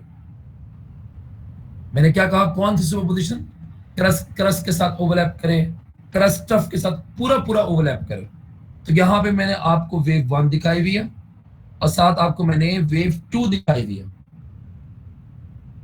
और बिल्कुल स्लाइटली डिफरेंट फ्रीक्वेंसीज का एम्पलीट्यूड सेम रखा हुआ है। तो आपको वो पोजीशन दिखाए हैं जहां पे पूरा पूरा क्रस्ट पूरे पूरे क्रस्ट पे ओवरलैप करेगा, जहां पे पूरा पूरा क्रस्ट पूरे पूरे टफ पे ओवरलैप करेगा। और ऐसा कब होगा? ये टाइम के साथ रिलेट कर जाएगा। इसका मतलब है कि इसमें जो इंटेंसिटी 0 या मैक्सिमम, 0 या मैक्सिमम, 0 या मैक्सिमम, ऐसा पैटर्न नहीं होगा। इसमें एक इंटरमिटेंट फ्रीक्वेंसी का पैटर्न होगा, इंटरमिटेंट साउंड का, मिक्स इंटेंसिटी का पैटर्न। ये देखो, ये इस तरह से हमारे पास जो है ऐसे लहराना शुरू, वहां पे लाउडनेस जो है, वहां पे जो इंटेंसिटी है वो 0 या मैक्सिमम नहीं रहेगी, वहां पे ऐसे लहराना शुरू कर देगी। ये है जी वो आपके पास इनवेलप, इसमें इंटेंसिटी वेरी करेगी, इंटेंसिटी वेरी करेगी। इसको लाउड इंटरमिनेट साउंड बोलते हैं, मिक्स इंटेंसिटी का साउंड बोलते हैं, जिससे साज की आवाज आना शुरू हो जाती है। इसको अल्फाबेट्स ऑफ म्यूजिक बोलते हैं या सिंपल म्यूजिक बोलते हैं। बात समझ आ गई है? अब इधर मैंने एक और पॉइंट लिखा हुआ है, ये कोई लिटरेचर इतना नोट करने की जरूरत नहीं है, कर रहे हो तो ठीक है, आपकी मर्जी है, वरना आपको मैंने यहां एक बात समझा दी है। अब बीट्स को एक अच्छा उसने एक वर्ड बोला हुआ है कि ये पीरियोडिक फ्लक्चुएशन है, heard in the intensity of a sound when two sound waves of very similar yet slightly different frequencies interfere with one another. So it is also the interference, but that depends on time. It's the superposition that depends on time. ये beats का एक आपका introduction हो गया। Loud intro, जैसे siren बज रहा होता है एम्बुलेंस से, तो एक म्यूजिक, एक सांस आप कह सकते हो, उसको लाउड इंटरमिनेट साउंड बोलते हैं। बस ये एक डेफिनेशन कंप्लीट हो गई। अब एक्चुअली जो हमने इंटरेस्ट लेना है वो हमने बीट फ्रीक्वेंसी में इंटरेस्ट लेना है। तो ये वन ट्यूनिंग फॉर्क है, इसकी फ्रीक्वेंसी को एफ ए बोल लेते हैं। ये सेकंड ट्यूनिंग फॉर्क है, इसकी फ्रीक्वेंसी को एफ बी बोल लेते हैं। और ये बीट्स बनी है, beats loud intermediate sound mix intensity,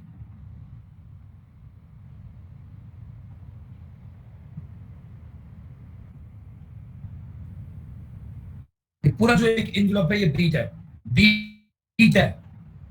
अब ये बीट कितनी कितनी मरतबा रिपीट होती है, इसको एफ बीट्स बोलते हैं। तो ये जो आपके पास थर्ड वेव बना रहा हूं, इसमें हम एफ बीट्स के बारे में याद रखेंगे। तो बीट फ्रीक्वेंसी क्या है, वो रेट, इसमें amplitude increases and decreases as a function of time, इसको बीट फ्रीक्वेंसी बोलते हैं। कि ये पीरियोडिक फ्लक्चुएशन कितनी मरतबा रिपीट हो रहा है, एक सेकेंड। ये periodic fluctuation of intensity of sound. तो बीट फ्रीक्वेंसी को निकालने का जो हमने आंसर निकाला, तो पता ये लगा कि ये जो आप स्लाइटली डिफरेंट फ्रीक्वेंसी के इंस्ट्रूमेंट्स को यूज कर रहे होते हो, बीट्स इन फ्रीक्वेंसी इन इंस्ट्रूमेंट की फ्रीक्वेंसी के डिफरेंस के इक्वल होती है।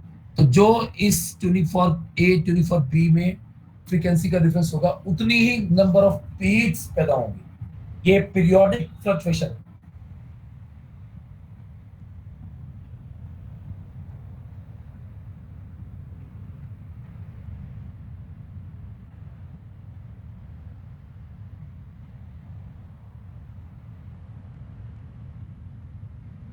बात आई है?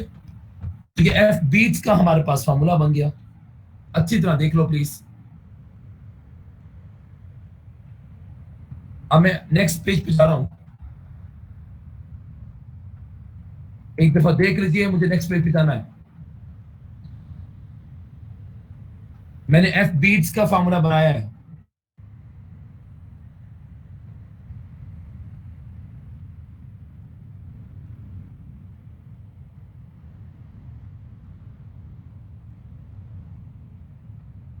कभी कभार ऐसा होगा कि one of the tuning fork की फ्रीक्वेंसी पता होगी और ये कहा जाएगा जी ये one of the tuning fork another tuning fork के साथ साउंडेड किया जाता है और इतनी नंबर ऑफ बीट्स पैदा होती हैं, तो उस अनदर ट्यूनिंग फॉर्क की फ्रीक्वेंसी बताओ। तो एफ अननोन को फाइंड करने के लिए वो एफ अननोन एफ भी हो सकता है। हम क्या करते हैं एफ अननोन को फाइंड करने के लिए, कि जो हमारे पास नॉन फ्रीक्वेंसी होती है उसमें या तो प्लस कर लेते हैं या माइनस कर लेते हैं। किसको? नंबर ऑफ बीट्स को।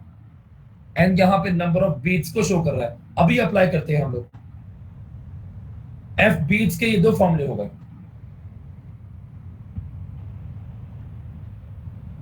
अच्छा, अब एक बात याद रखें कि ट्यूनिंग फॉर्क ए की जो फ्रीक्वेंसी है उसे मैं v बाय λ1 लिख सकता हूं। ट्यूनिंग फॉर बी की जो फ्रीक्वेंसी है उसे मैं v बाय लैम्डा 2 लिख सकता हूं।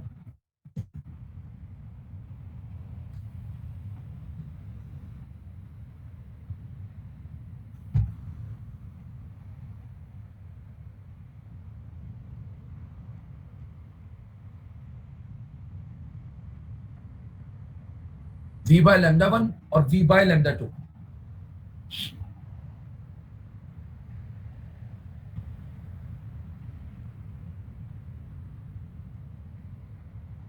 अब थोड़ी थोड़ी पॉइंट सुनिएगा प्लीज। हाँ जी हमना मैडम, पता लग गया तुम्हें? जी सर।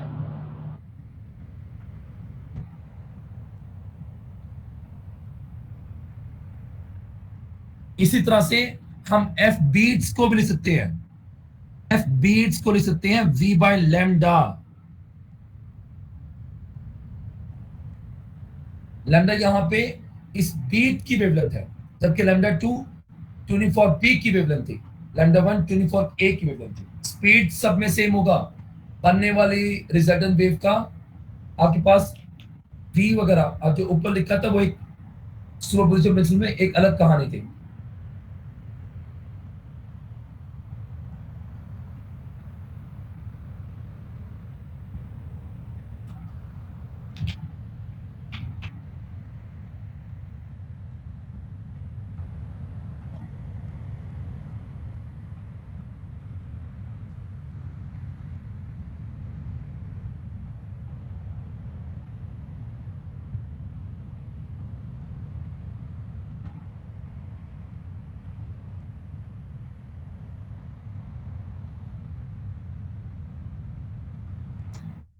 चलो भाई, अब पहले तो ना ये f beats is equal to f a minus f b f unknown f known plus minus 1, इसको हम कैसे करेंगे? इसमें एमसीक्यूज आ कैसे सकते हैं?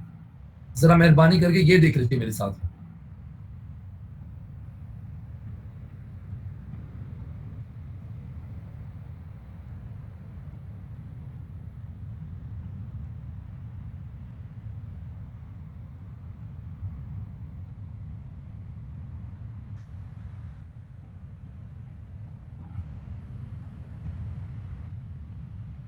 एफ बीट्स निकालने के लिए हमें याद रखना है कि हम क्या देखते हैं कि ये जो नंबर ऑफ बीट्स पर सेकंड आएंगी, मतलब ये जो पीरियोडिक फ्लक्चुएशन है इंटेंसिटी का,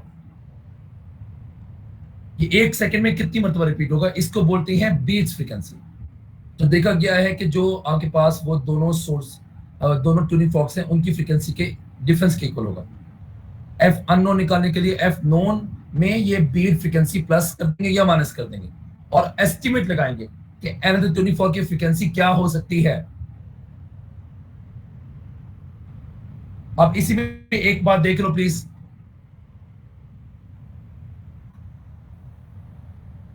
तीसरी चीज क्या है, मैं एफ बीट्स की जगह पे v बाय लैम्डा रख रहा हूं, एफ ए की जगह पे v बाय लैम्डा 1 रख रहा हूं और एफ बी की जगह पे चलो जी इसको लैम्डा 2 कह लो, इसको लैम्डा 1 कह लो, F B minus F A का रखा है। अच्छा अब एक काम करिए प्लीज, इसमें ना एक आप F A minus F B, ठीक है, v by lambda 1 minus v by lambda 2, F A ज्यादा होगा स्लाइटली।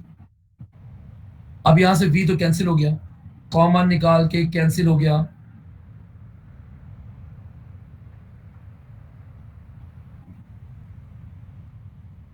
तो बीट्स की अगर वेवलेंथ को फाइंड करना हो उसका फॉर्मूला क्या बनता है?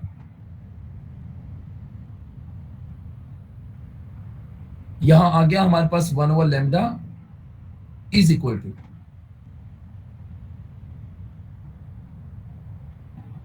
लैम्डा 1 लैम्डा 2, यहां आ जाएगा lambda 2 minus lambda 1।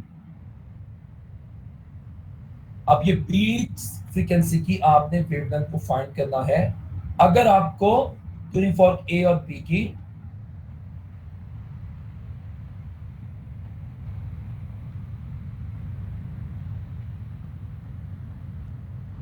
Lambda 2 minus 1 minus lambda 1 divide by lambda 1 lambda 2।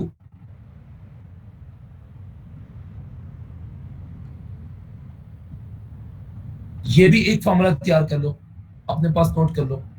ये तीसरी बात थी, डेरिवेशन कर दी है मैंने।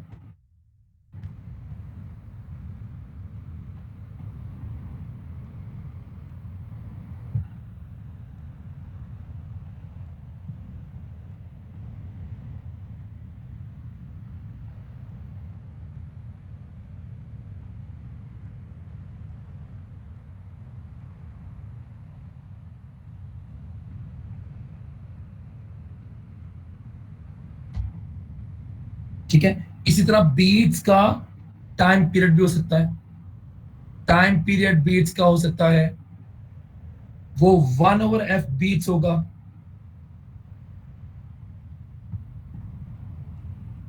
जो कि हम और कैसे निकाल सकते हैं, 1/fa-fb। f बीट्स की जगह उसकी वैल्यू पुट कर दी। कब पैदा होती हैं बीट्स? जब two tuning forks of slightly different frequencies एक साथ साउंडेड कर रहे हो, तो हमें टू टू टू ऐसे आवाज जो है सायरन की एक आवाज आना शुरू हो जाती है।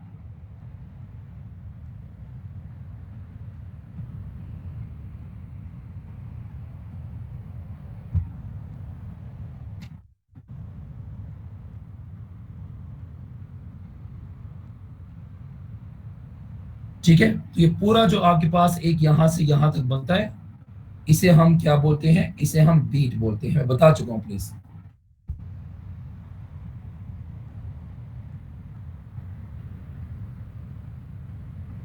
ठीक है ये बात भाई, इसमें पूछ लो किसने मुझसे कोई बात पूछती हो। अब मैं एमसीक्यू की तरफ जा रहा हूं, इसमें कैसे आएगा?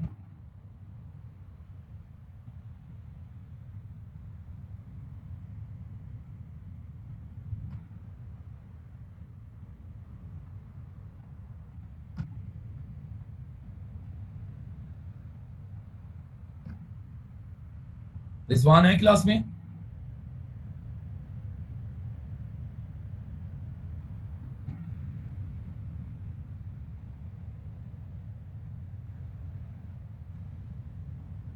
अब देखिए जी, ये एमसीक्यू देखें प्लीज।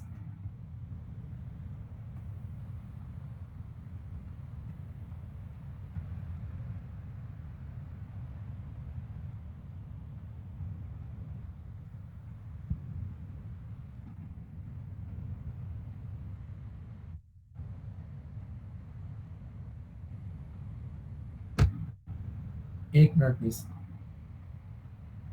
जी अस्सलाम वालेकुम। जी अल्लाह का जावेद साहब, आप बताएं कैसे से?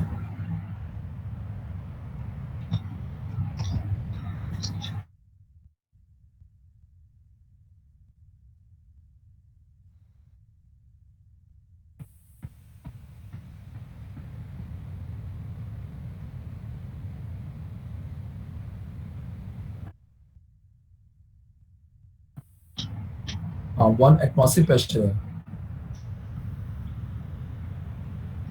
हाँ जी, हाँ जी, वो 10⁵ पास्कल है सर।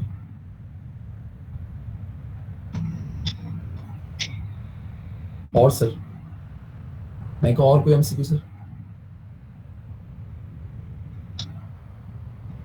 मैं सर बस अभी लेक्चर 10:30 पे शायद एंड कर।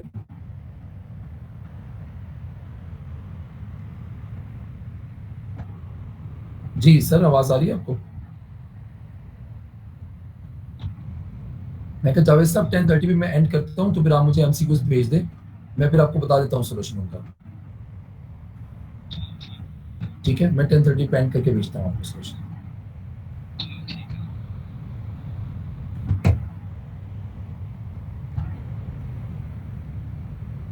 आज तो ये बताएं, आपको आवाज आ रही है मेरी? जी सर, आ रही है। अच्छा जी, अब ये देखिए, मैं ये एक एग्जांपल दी हुई है, प्लीज इसको देख लो। ये बुक की एग्जांपल है, शॉर्ट एग्जांपल है 8.2। हाँ जी समी मैडम, जरा इसे पढ़िए, क्या लिखा हुआ है?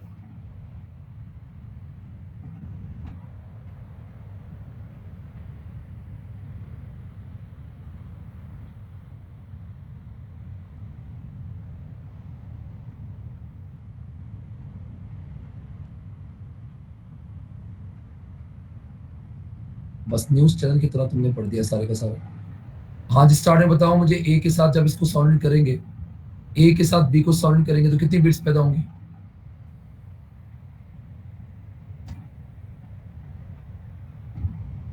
स्टार्ट में कितनी बीट्स हैं? हाँ जी, अब सारे के सारे सुन लीजिए। ट्यूनिंग फॉर ए को हम ट्यूनिंग फॉर बी के साथ साउंडेड करेंगे तो 4 बीट्स पैदा होती हैं। शॉर्ट एग्जांपल है ये।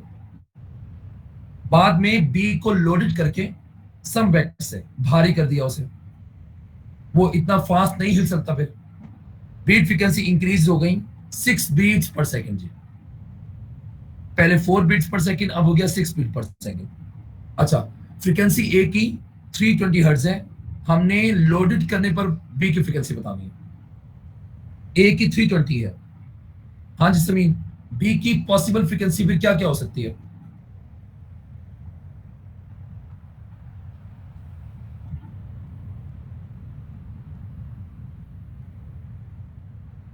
आप मुझे एक बात बताओ, इस वक्त जो मैंने रेड से लिखा हुआ है, ए ट्यूनिंग फॉर्क की फ्रीक्वेंसी क्या है? हर्ट्ज बोलो साथ। अब ए को बी के साथ जब मैं साउंडेड कर रहा हूं तो बीट्स पैदा होती है कितनी, बोलो? अभी क्या बताया? एन बीट्स फ्रीक्वेंसी है, एन बीट्स फ्रीक्वेंसी है। सारे सुन ले भाई, एन बीट्स फ्रीक्वेंसी है। मुझे बताओ, अगर ए को बी के साथ साउंडेड करने पर बीट्स फ्रीक्वेंसी 4 बनती है तो बी की पॉसिबल फ्रीक्वेंसी क्या क्या हो सकती है? हाँ जी, अभी भाई आपको मैंने सारों को बताया कि एफ अननोन कैसे निकालेंगे। एफ नोन में ये प्लस माइनस कर देंगे एन को। सारे सुन लो, बीट्स का एक एमसीक्यू लाजमी सॉल्व करना है। अब एफ नोन 320 है, प्लस माइनस 4 आ गया, तो इसकी पॉसिबल फ्रीक्वेंसी क्या क्या बन सकती है? 324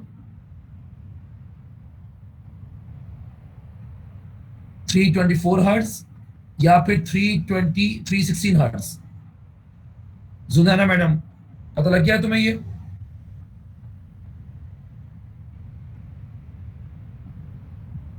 हाँ जी, बाद में समीन क्या हुआ है?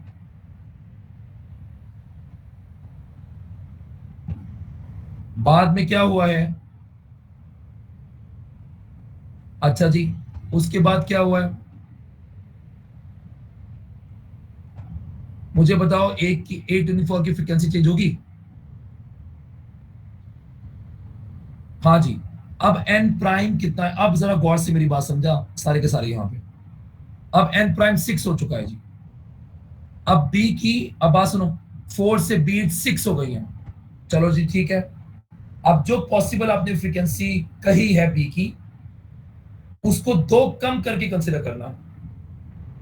या तो इसकी होगी 322 या इसकी हो जाएगी 314 हर्ट्ज। अब मुझे बताओ 322 314 में से कौन सी मैं 320 के साथ कंसिडर करूंगे डिफरेंस 6 आए?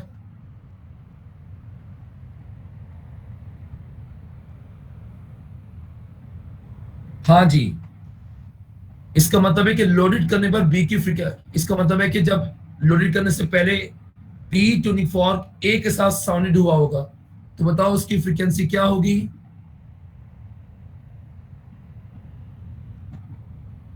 और लोडेड करने के बाद उसकी फ्रीक्वेंसी कितनी होगी?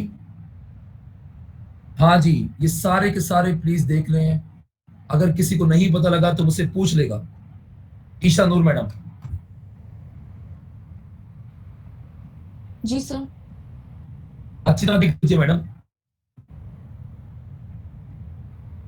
सर मुझे आपकी 322 हर्ट्ज वाली बात नहीं समझ आई जो आपने दोबारा बताई है, प्लीज। मैडम पहले मुझे एक बात बताएं, बाद में बीट फ्रीक्वेंसी बढ़ गई है कम हो गई है? बढ़ गई है। अच्छा, बी को हमने लोडेड नहीं किया?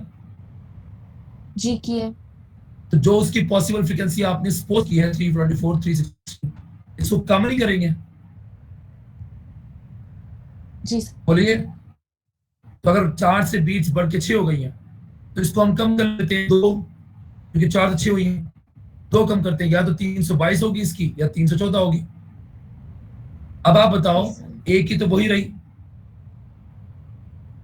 तो फिर कौन सी फ्रीक्वेंसी फ्रीक्वेंसी कंसीडर करें जो ए के साथ डिफरेंस 6 बनाए, क्योंकि बीट 6 आ रही है और बीट फ्रीक्वेंसी दोनों की ट्यूनिंग फॉर्क की फ्रीक्वेंसी के डिफरेंस के इक्वल होती है। हाँ जी सर, आगे समझ 314। दोबारा देख लो भाई, कोई ये बॉय साइड से अब्दुल्ला बादशाह भी आए हुए क्लास में, पता लग गया तुम्हें?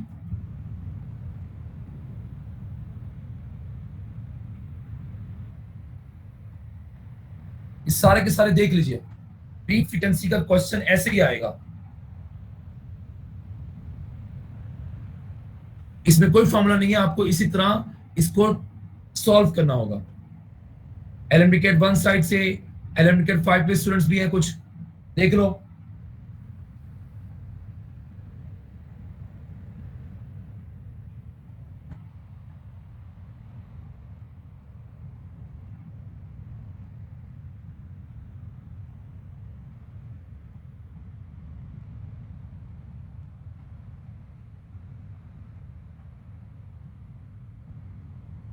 हाँ जी, इतना फरासत पता लग गया तुम्हें?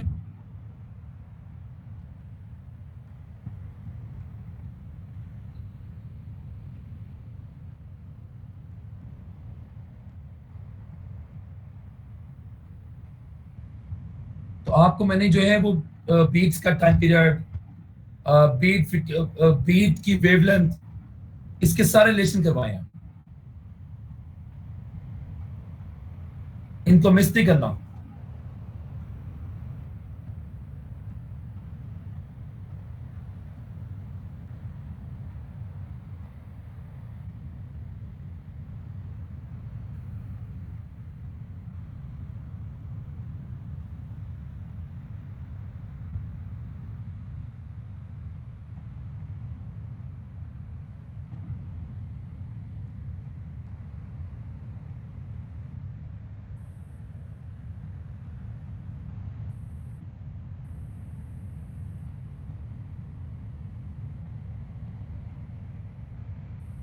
अब जरा बुक पर आ जाइए।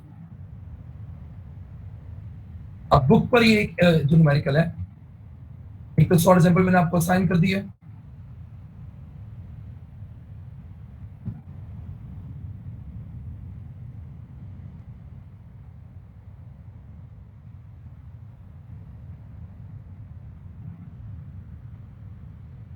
आज ये बुक में न्यूमेरिकल है हमारे पास 8.7 जी।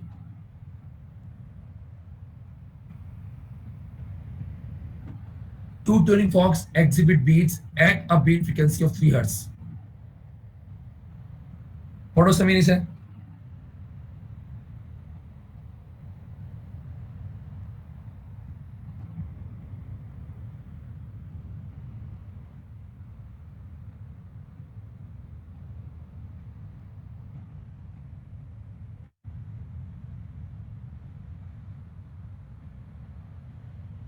हाँ जी, एक ट्यूनिंग फॉर्क की फ्रीक्वेंसी हमें दी हुई है, one of the tuning fork की फ्रीक्वेंसी हमें दी हुई है, हमने सेकंड ट्यूनिंग फॉर्क की फ्रीक्वेंसी बोली गई है। अब जब ये सेकंड ट्यूनिंग फॉर्क की फ्रीक्वेंसी पूछ रहा है तो ये लोडेड करने से पहले पूछ रहा है। एक ए है हमारे पास, एक बी है हमारे पास, फिर उसी तरह से स्केच बनाते हैं। पहले बीट 3 बनी है, तो ए की 256 थी, तो बी की क्या क्या पॉसिबल हो सकती है भाई? हाँ जी, बी क्या हो सकती है समीर, जल्दी बोलो। हाँ जी, 253 या 259 कैसे किया भाई मैंने? उसी में ऐड और माइनस कर दिया बीट्स को। अच्छी तरह देख लें यहां पर, ये तो है पहला केस, पहला केस है ये।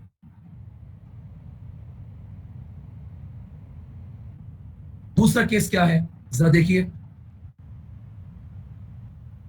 दूसरे केस में ए को ही हमने लोडेड कर दिया। हाँ जी ईशनूर मैडम, बीट कैसी गिर गई है, बढ़ गई है? सर कम हो जाएगी। बीट फ्रीक्वेंसी कम हो जाएगी, ये तो खुद ही मुझे बताया हुआ है। सर आप प्लीज दोबारा रिपीट कर दें, क्या पूछा आपने? एन आपके पास 1 हो गया, ये गिवन है या नहीं? गिवन तो है बीट सर। फ्रीक्वेंसी गिर गई है, ये मतलब ये हो गया इसका। हाँ जी, फिर दोबारा tuning fork A, tuning fork B पर। अब बी का हिसाब किताब क्या है कि बी की तो हमने पॉसिबल चूज किया है 250, यहाँ पे और तरीके से देख, अब यहाँ चेंज नहीं होगी। अब बी की जो आपने वहां सपोज कर लिया वही यहाँ पे कंसिडर कर लो, कि हमें तो स्लाइडली लोड करना है किसकी फ्रीक्वेंसी को, ए की। अब ए की 256 है, अगर बीट फ्रीक्वेंसी 3 से 1 पर आ गई है तो उसको 2 कम कर लेते हैं, 254 कर लेते हैं। अब बताएं नूर मैडम, पी की जो चूज की हुई फ्रीक्वेंसीज है उनमें किस किस तरह डिफरेंस बना रहा है? 254। और बी की जो चूज की हुई है लो 253 है, 252 हो जाएगी। क्या पता नहीं, बेवकूफ तो नहीं हो। बी की कौन सी पॉसिबल फ्रीक्वेंसी चूज करूं जो ए की अब बनने वाली फ्रीक्वेंसी के साथ डिफरेंस वन दे? 253। और क्यों लेना है डिफरेंस वन? क्योंकि बीट्स वन हो गई हैं। बात से आई है? जी सर। ए को लोडेड करके उसकी फ्रीक्वेंसी को कम कर दिया है।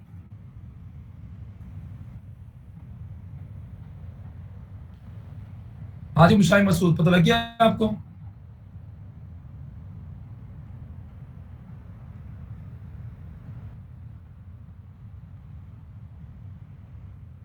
ए को हमने लोडेड किया है और बीट फ्रीक्वेंसी 3 से 1 पर आ गई है, तो लोडेड करते वक्त उसको 256 से कम करके 254 पे लाएंगे। फिर जो आपने बी की चूज की है उसमें से डिडक्ट करते हैं कौन सी बन सकती है। इसका मतलब है कि बी की 253 होगी लोडेड करने के बाद भी, लोडेड करने से पहले भी। आंसर देखो 253 दिया हुआ है। आप देख लो अच्छी तरह से, हर कोई इसमें से अगर किसी ने रिपीट करवाना है मुझे कह दे, चुप करके ना बैठे रहो।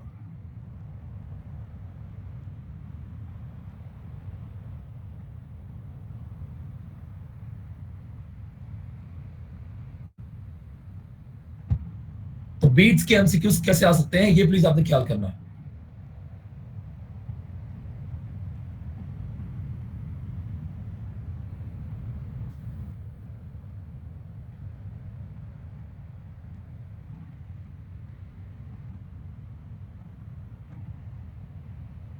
बाय चांस जो टॉपिक हमने पढ़े हैं उसके सारे के सारे ये न्यूमेरिकल्स हमने करने थे।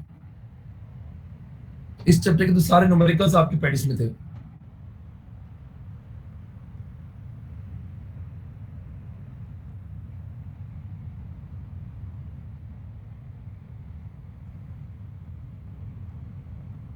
हाँ भाई बोले, इसमें किसी ने कोई बात पूछनी हो तो। हाँ जी, अब वापस आते हैं अपने जहां पे लिटरेचर नोट कर रहे थे, वहां पे लिमिटेशन की बात कर लेते हैं कि आप एक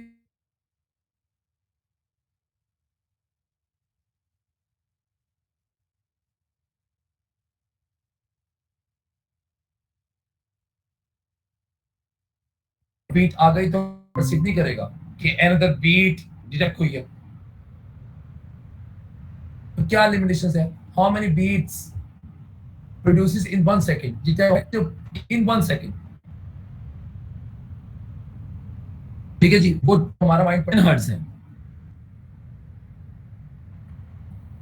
10 बीट्स पर सेकंड में हम डिटेक्ट कर सकते हैं, 10 से ज्यादा नहीं कर सकते बेशक बनने के। ये एक बात हो गई। तो लिमिटेशन ऑफ बीट्स, बीट्स कहने का मतलब ही बीट्स फ्रीक्वेंसी है। अच्छा जी, इन बीट्स का एडवांटेज क्या है? इन बीट्स का एडवांटेज क्या है? हाँ भी समीर जरा माइक खोलो अपना। हाँ जी, ट्यूनिंग फॉक्स को मैं साउंडेड करूं, अगर उनसे प्रोड्यूस हुए साउंड की स्लाइटली डिफरेंट फ्रीक्वेंसी है तो क्या पैदा होंगी? अच्छा, अगर दोनों की फ्रीक्वेंसी सेम हो गई तब क्या पैदा होगा? फिर क्या पैदा होगा? एक सिंगल टोन बोलो। अच्छा जी, अब मैं ऐसा करता हूं, एक ट्यूनिंग फॉर्क जो मेरे पास रेफरेंस है उसकी फ्रीक्वेंसी नोन है, मैं दूसरे ट्यूनिंग फॉर्क को लाता हूं और उसके साथ साउंडेड करता रहता हूं। जब तक दूसरी 24 की फ्रीक्वेंसी पहले वाले 24 की फ्रीक्वेंसी के इक्वल नहीं हो जाएगी तो क्या पैदा होती रहेंगी। जैसे ही सेकंड 24 की फ्रीक्वेंसी फर्स्ट के इक्वल होगी तो फिर मुझे क्या मिलना शुरू हो जाएगा, एक सिंगल नोट, नोट कह सकते हैं, टोन कह सकते हैं। इसका ये मतलब है कि जो मेरे पास 24 ट्यून नहीं था उसको मैंने उसी फ्रीक्वेंसी पे ट्यून कर लिया। बात समझ आई है। इसका मतलब है कि ये इस बीट्स के कॉन्सेप्ट से हम ट्यून कर सकते हैं। टू ट्यून अननोन,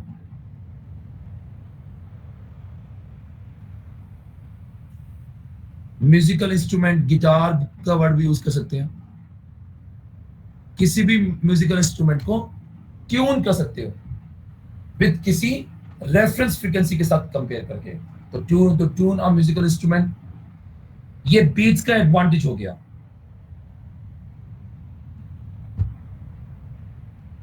ये बीट्स का एडवांटेज हो गया।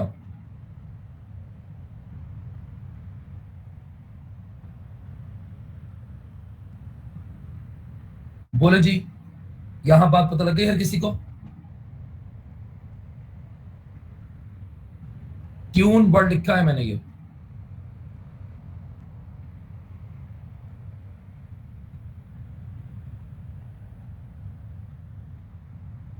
हाँ जी दीना मैडम, पता लग गया तुम्हें।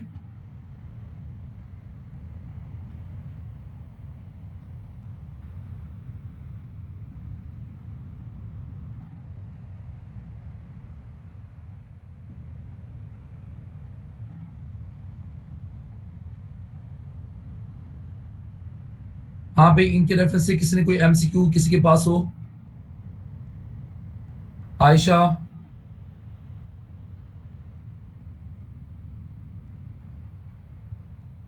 है कोई एमसीक्यू तुम्हारे पास।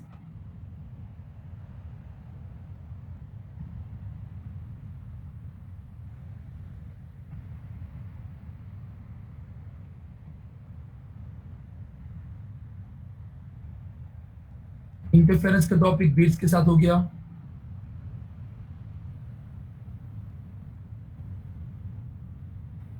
ये जो आपके पास पूरा एक समय में दिखा रहा हूं, ये आपको मैं पढ़ा चुका हूं, सारा मैंने अपने स्टाइल में लिख के दिखाया आपको।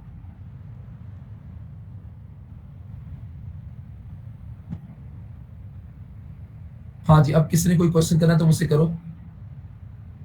प्रैक्टिस शीट के एमसीक्यूज अभी डिस्कस नहीं हो सकते, कल करेंगे।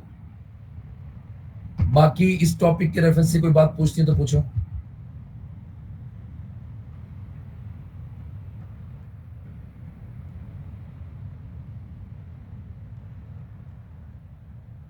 काफी सिंगल टॉपिक थे, अच्छी तरह समझा। अब ये जो खास तौर पे एलएमडी कैट 1 के स्टूडेंट्स हैं, इनको मैंने ये थोड़ा आहिस्ता पढ़ाकर, अगर यूनिवर्सिटी में ना पढ़ रखा हो, मैंने समझा दिया।